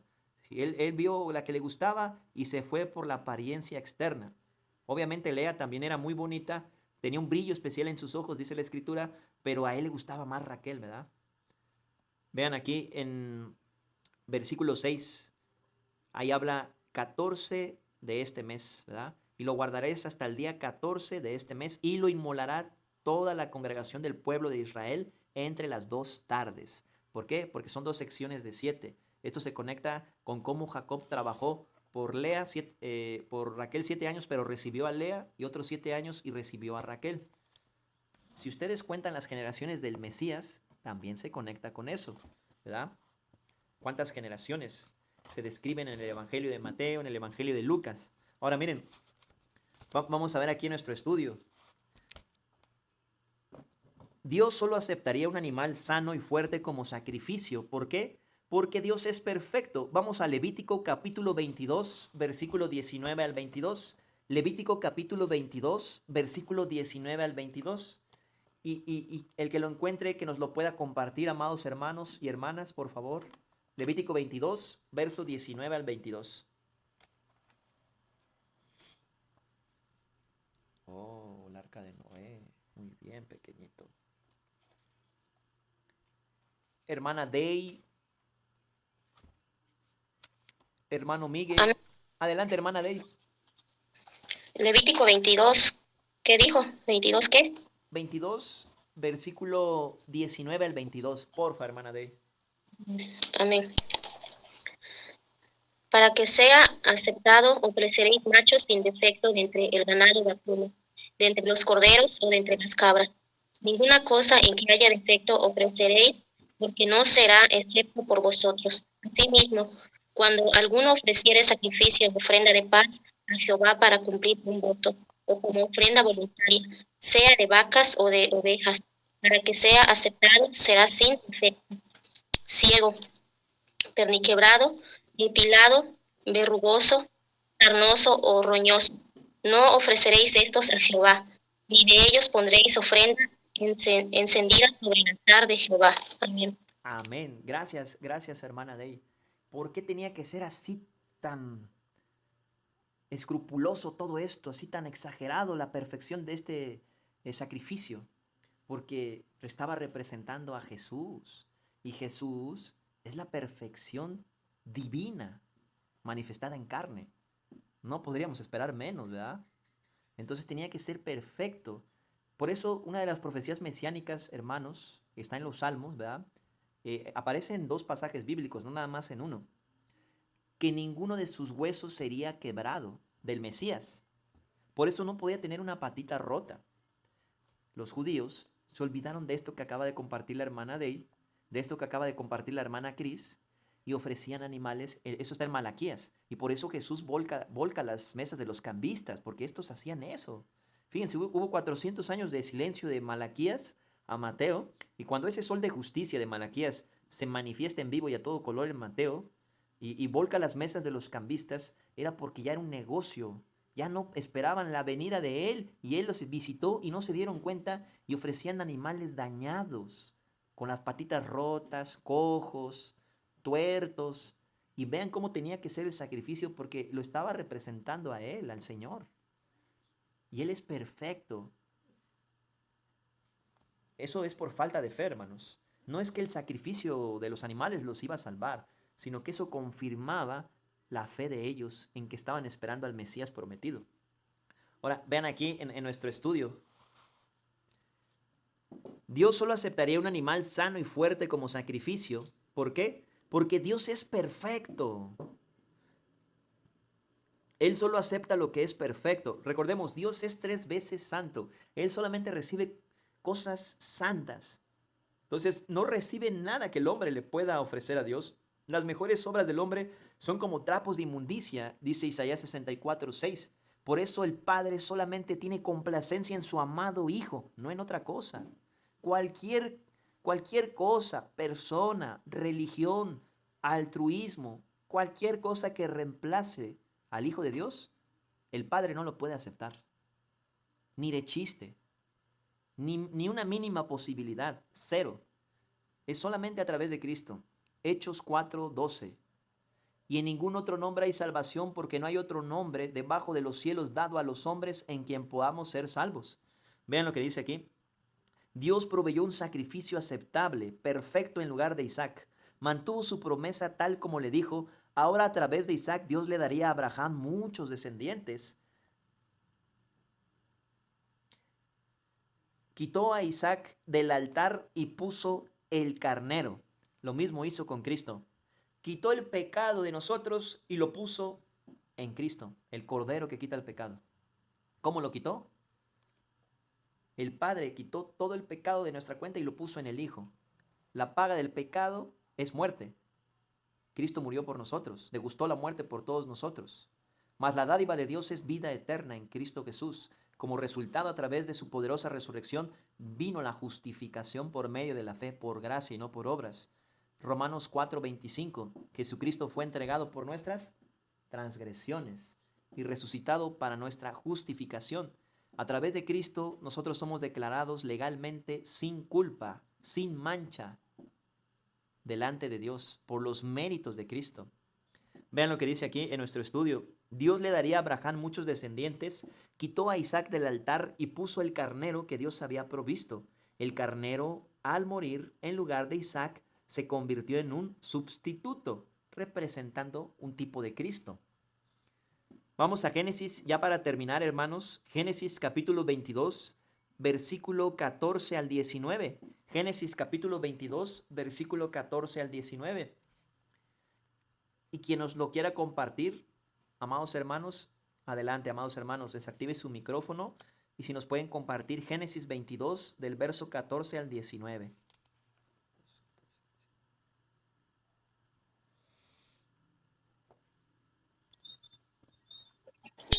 Y llamó a Abraham el nombre de aquel lugar, Jehová proveerá. Por tanto se dice hoy, en el monte de Jehová será provisto.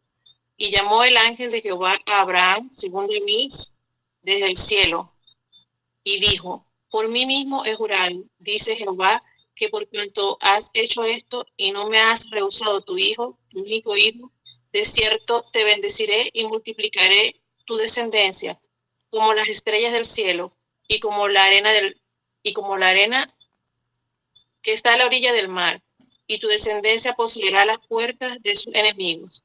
En tu simiente serán benditas todas las naciones de la tierra, por cuanto obedeciste a mi voz.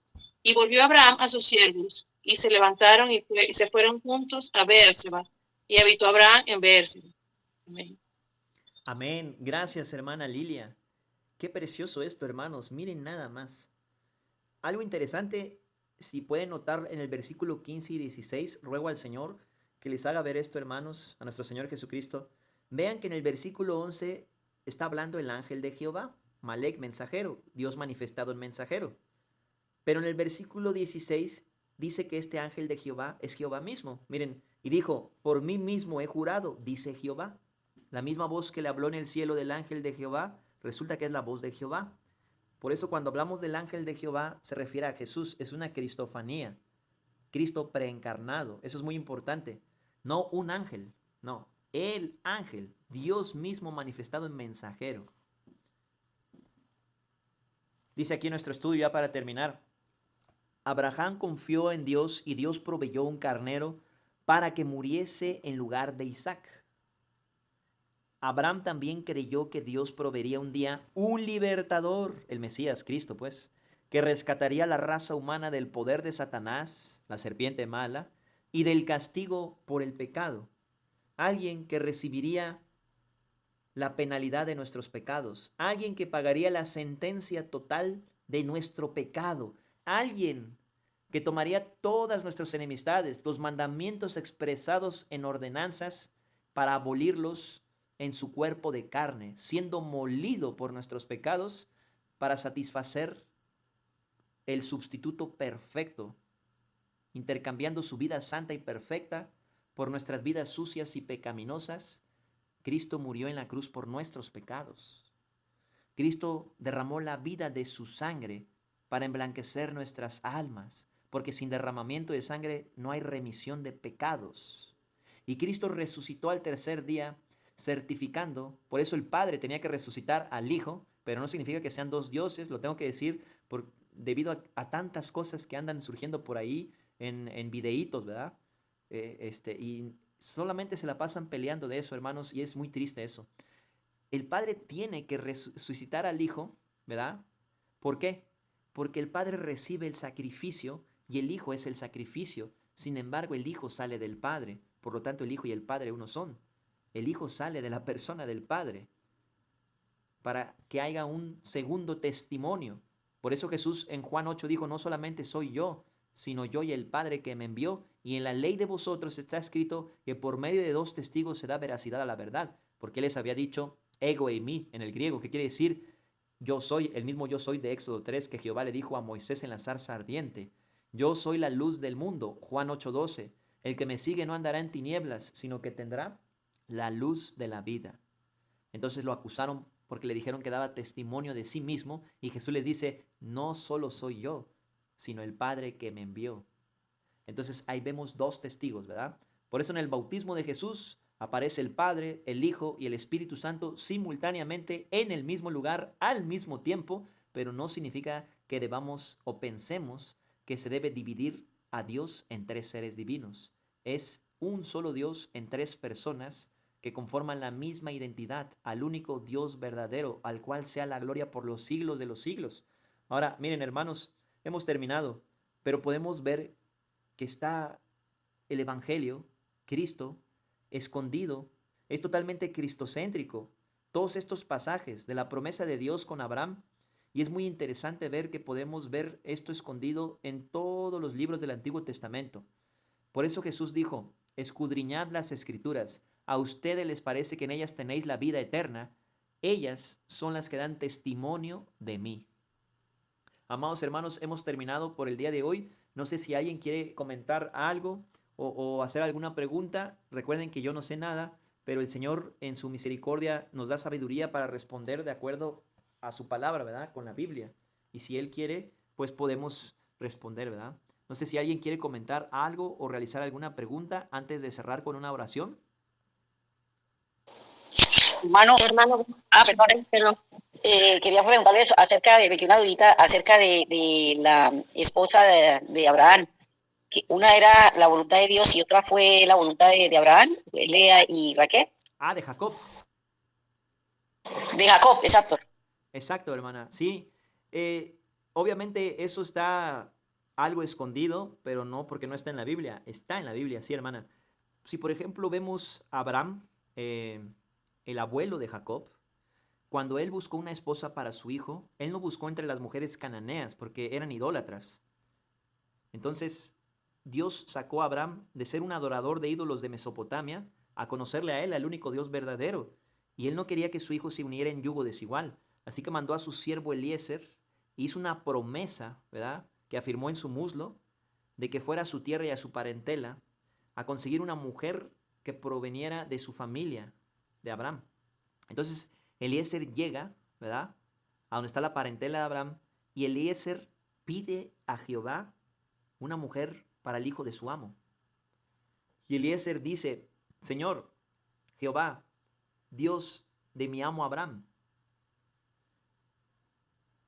provee una mujer para el hijo de mi amo, que a la mujer de las que viene a recoger agua de este pozo, a la que yo dijere, dame de beber, y me diera de beber no solo a mí, sino a todos los camellos, y que sea de la casa de mi amo Abraham, que esa sea la mujer que tú tienes destinada para el hijo de mi amo, Isaac.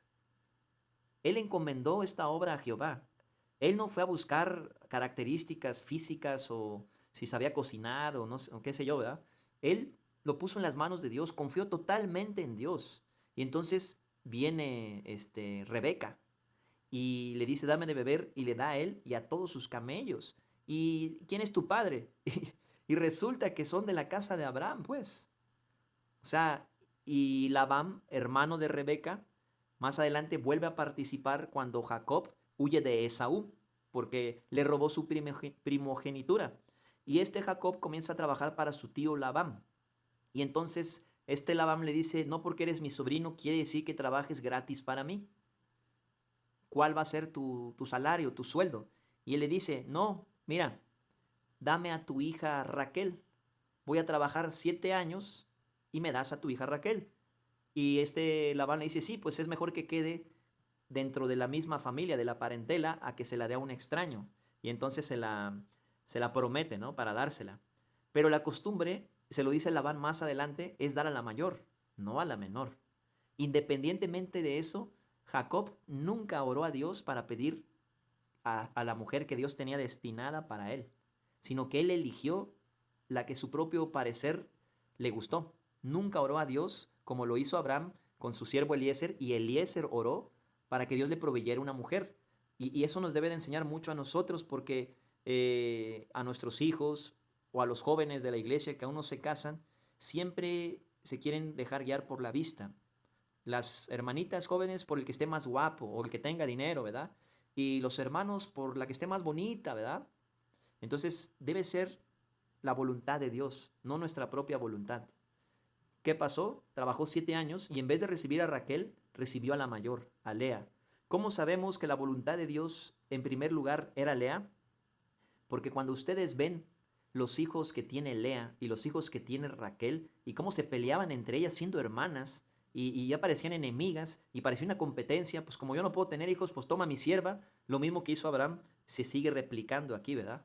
Pero vemos que Lea tiene a Judá y vemos que Jacob Israel bendice a Judá, y Dios lo hace bendecirlo con la bendición mesiánica de que de la simiente de Judá, tú cachorro de león joven, de ti saldrá el trono de Israel. Entonces de ahí viene la promesa del Mesías prometido, de Cristo que vino a salvarnos en la cruz y en el poder de su resurrección, de la tribu de Judá. Independientemente de eso, cuando vemos cómo termina la historia de estas dos mujeres, esta Raquel es enterrada cerca de un árbol. En cambio, Lea es enterrada con la parentela de Abraham, en donde va el linaje de la promesa de todos los patriarcas, pues. Se me fue el nombre del lugar, hermana. No recuerdo en este momento el lugar. El lugar, de hecho, existe hasta hoy en día, ¿verdad? Nada más que obviamente lo idolatran, ¿verdad? Ese lugar, Abraham lo compró cuando murió su esposa, Sara. Y ahí empezaron a enterrar a todos sus parientes. Enterraron después a Abraham. Enterraron después a... ¿La cueva de Mapelas que se llamaba? Sí, pero el lugar tiene un nombre, no lo recuerdo. Se lo compró, se lo querían regalar y él dijo, no, tengo que pagar el precio. Porque en esa cultura era muy importante la sepultura de un familiar. Tenía que dormir con su parentela, con sus familiares, con sus padres, pues. No recuerdo, hermanos. Ahorita se me fue el nombre, honestamente. Pero por esa razón, hermana. Entonces, Dios es bueno. Por ejemplo, Ismael no es el hijo de la promesa. Y sin embargo, Dios bendijo a Ismael también. Obviamente, no como bendijo a Isaac, pero también bendijo a Ismael. Inclusive se le apareció en ese desierto a Agar. Y Agar puso nombre a ese lugar, el Dios que me ve, ¿verdad? Y Dios le hizo una promesa de que él tendría 12 príncipes, su linaje. O sea, Israel son 12 tribus, Ismael son 12 príncipes. Y les dio todo el desierto de Parán. Entonces, los árabes, ese es el lugar que les corresponde, el desierto de Parán, toda esa zona. No, nada, ninguna parte de Israel les corresponde a ellos, ¿verdad? Porque ahí hay algunos que dicen que no, que Palestina es de ellos, que de los musulmanes, que de los árabes. Y empiezan a hacer conclusiones ignorando que Dios le dio ese territorio en el pacto palestino o pacto territorial, si ustedes quieren. Lo vimos la lección pasada, si no mal recuerdo, en Deuteronomio 30, que ese territorio estaba destinado para la descendencia de Abraham, para Israel, no para nadie más. Hermana Day, querías... Perdón, hermana Cris, espero que eso sea de ayuda. Sí, hermano. Aclarado. Muchas gracias. Gracias a Dios. Hermana Day, ¿querías comentar algo, hermana? Sí, hermano, es una pregunta, pero es una pregunta fuera del tema de la clase que dio hoy. Es que en esa semana que pasó acá en la iglesia donde congrego, hubo una oración para buscar el bautismo del Espíritu Santo. Entonces, yo le hice preguntas al pastor para preguntarle qué diferencia había entre el bautismo que ellos dicen del Espíritu Santo y el Espíritu Santo que nosotros tenemos viviendo dentro de nosotros. Entonces él me dijo que el Espíritu Santo que nosotros tenemos es el Espíritu Santo de obra. ¿Qué? Y, eso me dijo. ¿El Espíritu Santo de qué, hermano? Que nosotros tenemos es el Espíritu Santo de obras. Y entonces yo le dije que si dónde estaba un texto bíblico. Y me dijo que nosotros necesitamos ese bautismo del Espíritu Santo, que es el hablar en lenguas, que porque ese bautismo va a venir junto con el don que Dios nos dio, y que prácticamente ese bautismo es como para completar la salvación. Y que supuestamente cuando una persona es bautizada con el Espíritu Santo, que recibes ese poder para ya no pecar.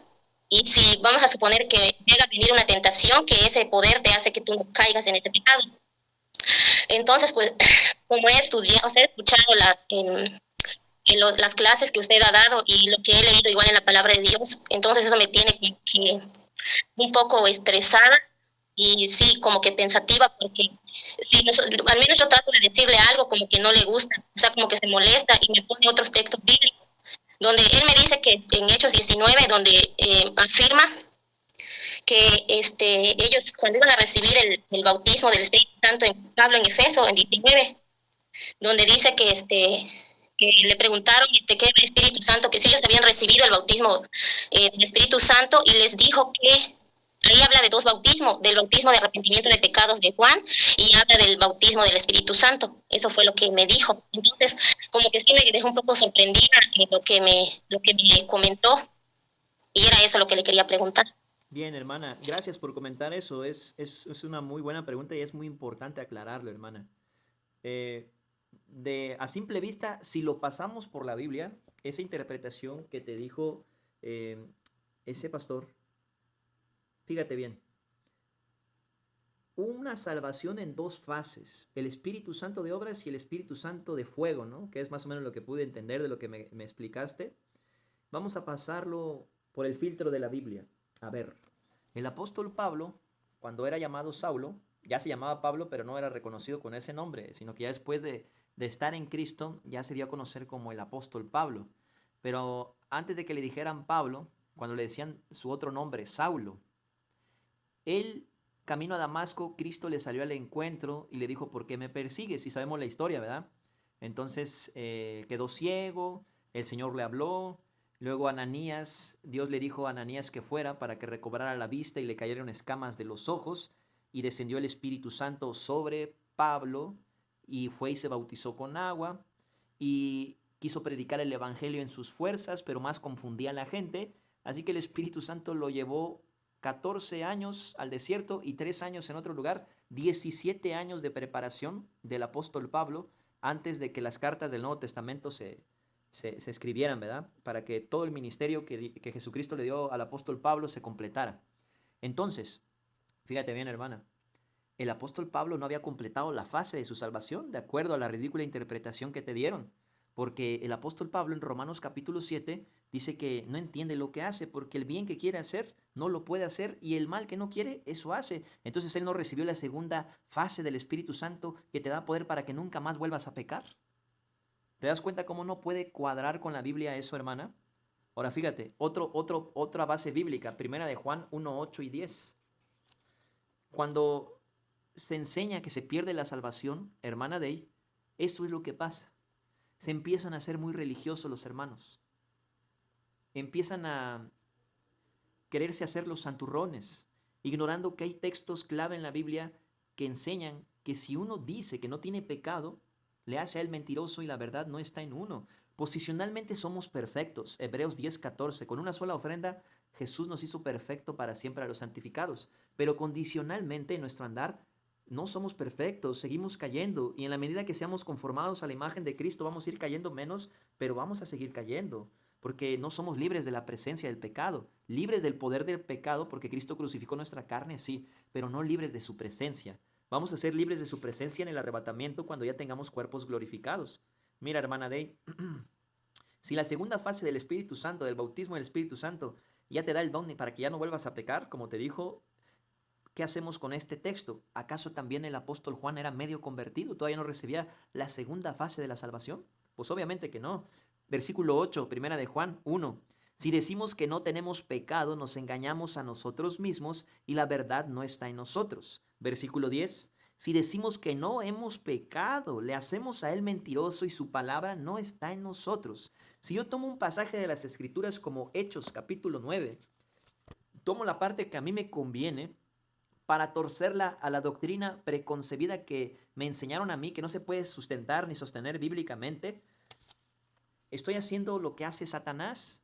Satanás tomó el Salmo 91, versículo 11, a sus ángeles enviará para que tu pie no tropiece en piedra, y Satanás le dio una interpretación diabólica añadida al texto.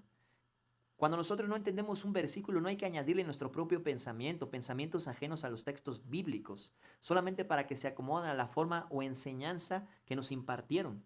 Si esta forma de enseñanza que nos impartieron va en contra de lo que dice Dios, aunque me duela y sea mi amigo el pastor, yo debo estar de acuerdo con la Biblia 100%. Yo vengo a la Biblia para yo estar de acuerdo con la Biblia. No vengo a la Biblia para que la Biblia se acomode a lo que yo creo.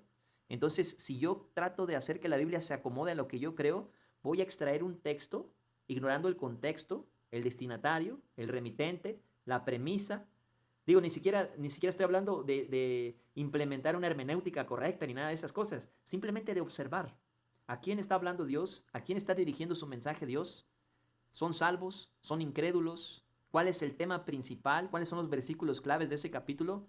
Y si yo no respeto eso y extraigo un versículo de ese capítulo y me invento esa, entonces no estoy enseñando fielmente la palabra de Dios. Veamos el contexto de Hechos 19 y veamos si está enseñando un bautismo en 2 fases o 2 bautismos. Recordemos, Apolos tenía este mismo problema de estas personas de aquí, de Hechos 19. Apolos llegaba hasta Juan el Bautista. Sí, Apolos sabía que en medio de ellos estaba uno a quien Juan el Bautista no quería desatar ni la correa de su calzado, que es el Mesías prometido, pero Apolos no decía lo demás que ya se cumplió en cuanto a Cristo en su muerte y resurrección. Estaba incompleto ese evangelio de Apolos. No que estuviera incompleta la salvación, sino que Apolos todavía no era salvo cuando Aquila y Priscila lo toman para encaminarlo correctamente en el camino. Entonces ya es cuando Apolos nace de nuevo y predica el evangelio completo. Lo mismo vemos aquí en Hechos 19, un grupo de personas que no eran salvos, no que recibieron una primera etapa de salvación y luego una segunda etapa del bautismo del Espíritu Santo, en 2 fases, 2 espíritus diferentes. Hermana Day, hace rato comentábamos 7 doctrinas esenciales, Efesios 4, versículo 4 al 7, un solo espíritu. Ese pastor te está diciendo que hay 2 espíritus de Dios. La Biblia dice que es uno. El pastor te está diciendo que uno es el espíritu de obras y que otro es el espíritu de fuego. La Biblia dice que es un solo espíritu de Dios, no dice que son 2. Dice que es una fe, no una fe dividida en 2 fases. Eso contradice doctrinas esenciales de la palabra de Dios. Y mira, Hechos 19. Aconteció que entre tanto que Apolos, ahí está, ya ves, ya tenemos la premisa de este capítulo. Estaba en Corinto, Pablo, después de recorrer las regiones superiores, vino a Éfeso y hallando a ciertos discípulos, o sea que este Apolos había pasado por ahí, pero Apolos todavía no era salvo. Apolos llegaba hasta Juan el Bautista, predicaba un evangelio incompleto, Apolos. Les dijo, ¿recibisteis el Espíritu Santo cuando creísteis? Y ellos le dijeron, ni siquiera hemos oído si hay Espíritu Santo. Hermana Day, ¿acaso estos responden, oh sí, recibimos, pero el espíritu de obras, ¿nos falta el espíritu de fuego? No dicen así. Esas cosas son falsas doctrinas, hermana. Normalmente no sería tan severo con eso, pero es que eso es muy importante, esa es una doctrina esencial, hermana. Por más que trate de ser amable, es difícil, porque están retorciendo la escritura, están añadiendo... Eso yo nunca lo había escuchado, hermana. Está tremendo eso, pues. Mira, versículo... Y ellos dijeron, ni siquiera hemos oído si hay Espíritu Santo. Entonces dijo, ¿en qué pues fuisteis bautizados? Ellos dijeron, en el bautismo de Juan. En el bautismo de Juan, dijo Pablo, Juan bautizó con bautismo de arrepentimiento. Fíjate bien, hermana Day. Tendría que ir a la Biblia. Sí. Tendría que ir a la Biblia y ver cómo bautizaba Juan el Bautista en el río Jordán, ¿verdad? Y cómo le decían los soldados, ¿y yo qué tengo que hacer? Confórmense con su salario y no extorsionen. ¿Y yo qué tengo que hacer? Los recaudadores de impuestos, recauden lo que es justo y no roben más, ¿verdad? Cuando ellos se bautizaban con Juan el Bautista para arrepentimiento en el río Jordán, no descendía ningún espíritu sobre nadie, hermana. Sobre nadie. El mismo Juan el Bautista, que es el Elías que había de venir, él mismo dice contundentemente a los judíos que son enviados por los sacerdotes, los principales fariseos, ¿quién eres? Juan capítulo 1, ¿eres Elías? No soy. ¿Eres el Cristo? No. ¿Eres el profeta? No. ¿Quién eres para que demos razón a los que nos enviaron? Y él cita las palabras del profeta Isaías. Yo soy una voz que clama en el desierto. ¿Y entonces por qué bautizas con agua? Y no vemos a Juan el Bautista, hermana Day, diciendo, para que reciban el espíritu de obras y después el espíritu de fuego. No dice eso. Yo bautizo con agua, mas en medio de vosotros está uno al que vosotros no conocéis. Ese es el que bautiza con el Espíritu Santo y con fuego. No divide el bautismo del Espíritu Santo en 2 fases de salvación. Una parte al 50%, ya lograste el 100%. Esa es una mentira. Ese es un evangelio diferente, hermana. Eso es una doctrina esencial y eso es grave, hermana. Mira, vamos a 1 de Corintios, capítulo 12, versículo 11 al 14. Nada de que el don viene, que el don, todos los creyentes nacidos de nuevo tienen un don espiritual.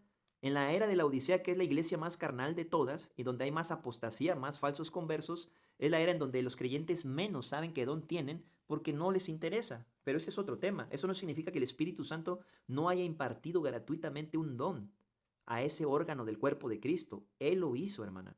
Nada más que la mayoría no sabe qué don recibió porque ni siquiera le han preguntado a Dios. Ni siquiera lo han consultado. Señor, ¿qué don me diste? Ellos quieren averiguarlo con sus propias fuerzas. Pues yo creo que soy bueno, tengo destreza para esto, soy hábil. Los dones no se tratan de destreza y de habilidad. No tiene nada que ver con las fuerzas ni con la vida vieja que teníamos. El don proviene del Espíritu Santo. Es algo nuevo que Dios puso en el creyente gratuitamente. No podemos exigirle que nos dé cierto tipo de don porque el Espíritu Santo es el que decidió qué don darnos.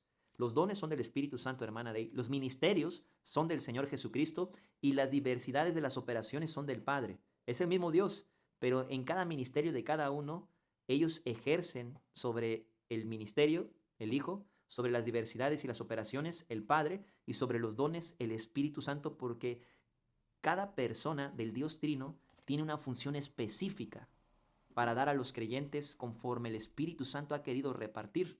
Y esto no es para completar la salvación, sino es porque ya son salvos. Y eso sucede en el momento de la conversión, no en una segunda fase.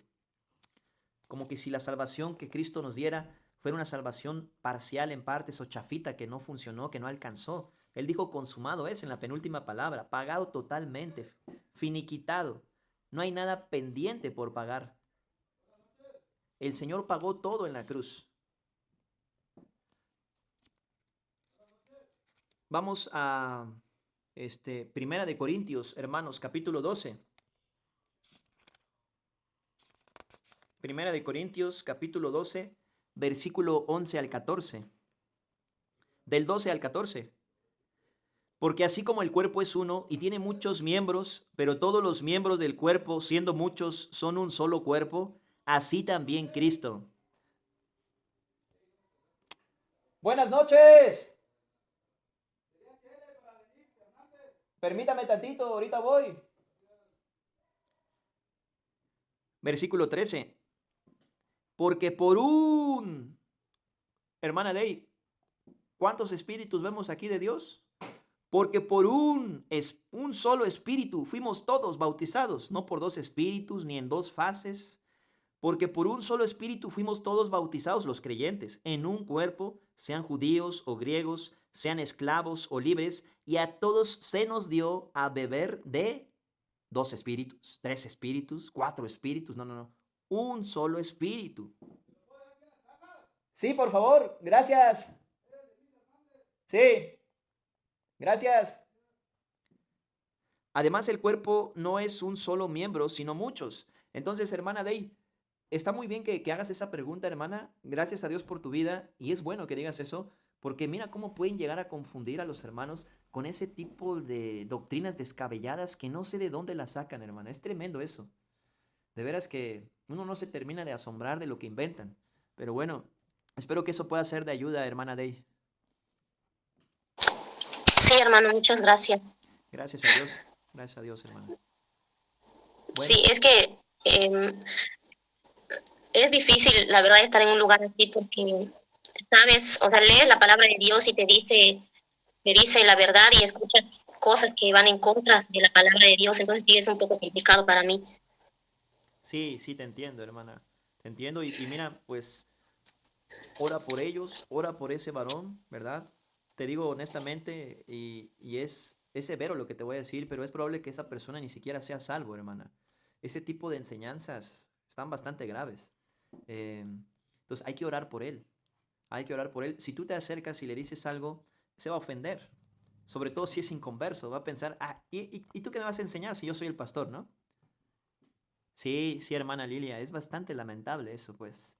Y toda la gente que engañan, pues. Porque imagínense, llega un creyente con ánimos de aprender que de verdad es hijo de Dios y lo instruyen de primera instancia en una iglesia donde predican mala doctrina, pues lo confunden totalmente. Los cimientos que tiene este creyente, pues es una doctrina bastante mala, pues. Entonces ese creyente piensa que vivir la vida cristiana es no perder su salvación o algo por el estilo y que tiene que completar y hacer méritos para lograr la segunda fase del sello del Espíritu Santo. O sea, vean nada más qué tremendo es eso.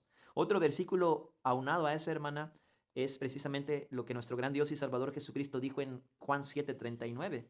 Porque aún no había venido el Espíritu Santo que habrían de recibir los que creyesen en Él. Entonces, date cuenta. Te arrepientes y crees en Cristo y recibes el don del Espíritu Santo. Inclusive, mira, Hechos 2, es que son demasiados versículos que desbaratan esa falsa enseñanza. Hechos 2:38, el apóstol Pedro le dice a los judíos, ¿qué haremos para ser salvo? Y el apóstol Pedro les dice, arrepentíos y convertíos y bautícese cada uno en el nombre del Señor Jesucristo y entonces recibirán el don del Espíritu Santo. No dice que en 2 fases, ni en 3 fases, ni 2 espíritus, ni nada de esas cosas. El don del Espíritu Santo. Pues bueno, vamos a orar por esa congregación en la que asistes, hermana Dey, y sigue orando y pídele al Señor que te muestre. Mira, normalmente no diría esto, hermana, porque a mí no me gusta crear división en ningún lugar, pero eso está grave, hermana. Eso es una doctrina esencial. Entonces, sí consulta al Señor, pídele en oración. Si Él quiere proveerte de una congregación donde prediquen sana enseñanza. Yo sé que a veces es difícil eso. Hay hermanos de Venezuela que me dicen, híjole, es que aquí no hay, hermano. Aquí todos enseñan esas cosas. Y son hermanos que han aprendido la sana doctrina, pero que ahí donde viven no hay una iglesia donde prediquen la sana doctrina. Son puras emociones, doctrinas almáticas, sensaciones. Entonces, Dios tiene el control, hermana. Él va a proveer un lugar, pero pídele a Él que te enseñe qué debes de hacer, si quedarte ahí o Él te va a mostrar una congregación de sana doctrina. Él lo va a hacer, hermana. Solo confía en Él y vamos a orar por eso también. Pues vamos a cerrar con una oración. Permítanme orar, hermanos, para orar por esto también. Vamos a orar, hermanos. Bendito Dios, Altísimo Padre Celestial, te damos gracias, Señor, por este tiempo que tú nos permites tener el privilegio de estudiar tu palabra, de que tú nos enseñes, Señor. Gracias por tu gracia inmerecida, por ser tú el que hables y no yo, Señor. Te doy gracias por la vida de mis hermanos, por la obra que haces en ellos, estando persuadido de esto, que tú que comenzaste la buena obra la perfeccionarás hasta que tú vengas, Señor Jesús. Te ruego, Señor, por la hermana Dey, que tú la sigas guardando y protegiendo. Guarda su corazón de cualquier falsa enseñanza que quiera engañarle, Señor. Te rogamos también por el pastor de esa congregación, que tú obres en su vida, Señor, y que confirmes tu fe en él para que verdaderamente nazca de nuevo, Señor, y tú le enseñes con tu espíritu la doctrina que tú impartes en tu palabra y no cosas añadidas, Señor. Te ruego, Señor, que lo hagas entender que está equivocado, Señor, que está confundiendo a las personas y que está enseñando mentiras. Ten misericordia de él, Señor, y rescátalo. Te ruego por esa congregación, por todas las personas que asisten ahí, por los hermanos y por los que aún no han nacido de nuevo, que tú sigas teniendo misericordia de ellos y confirmes tu fe en ellos, Señor. Que te conozcan a ti, al único Dios verdadero, y cómo te manifestaste en carne para salvarnos, a Jesucristo a quien tú has enviado, Señor. Te rogamos, Señor, por todas esas iglesias que predican este tipo de enseñanzas en el mundo y que hay hijos tuyos, hermanos nuestros ahí, que recibieron de primera mano eso como doctrina bíblica y no saben que eso no es una doctrina bíblica, Señor. Que seas tú el que les enseñe y que tú los encamines al lugar donde deben de congregarse o si tú quieres, Señor, redarguir a los que imparten esas enseñanzas y encaminarlos al camino que eres tú, Señor Jesús, así como usaste a Priscila y Aquila para encaminar más correctamente a Apolos. Así te rogamos, Señor, que tú uses a algún hermano, alguna hermana para encaminar correctamente a estas personas que tal vez por ignorancia instruyen mal en la congregación, Señor.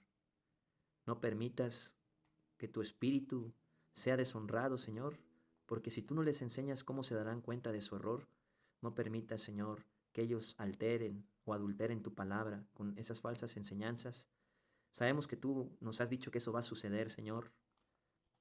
Perdónanos porque no sabemos cómo pedir, Señor, pero esto nos preocupa y queremos ponerlo en tus manos porque sabemos que tú eres todopoderoso y tú tienes el control, Señor. En especial por la hermana Dey y su familia te pedimos, Señor, que tú los sigas cuidando y protegiendo, hazlos crecer en tu gracia y en tu conocimiento. Te rogamos por su esposo para que tú lo salves también a él, Señor, confirmes tu fe en él también.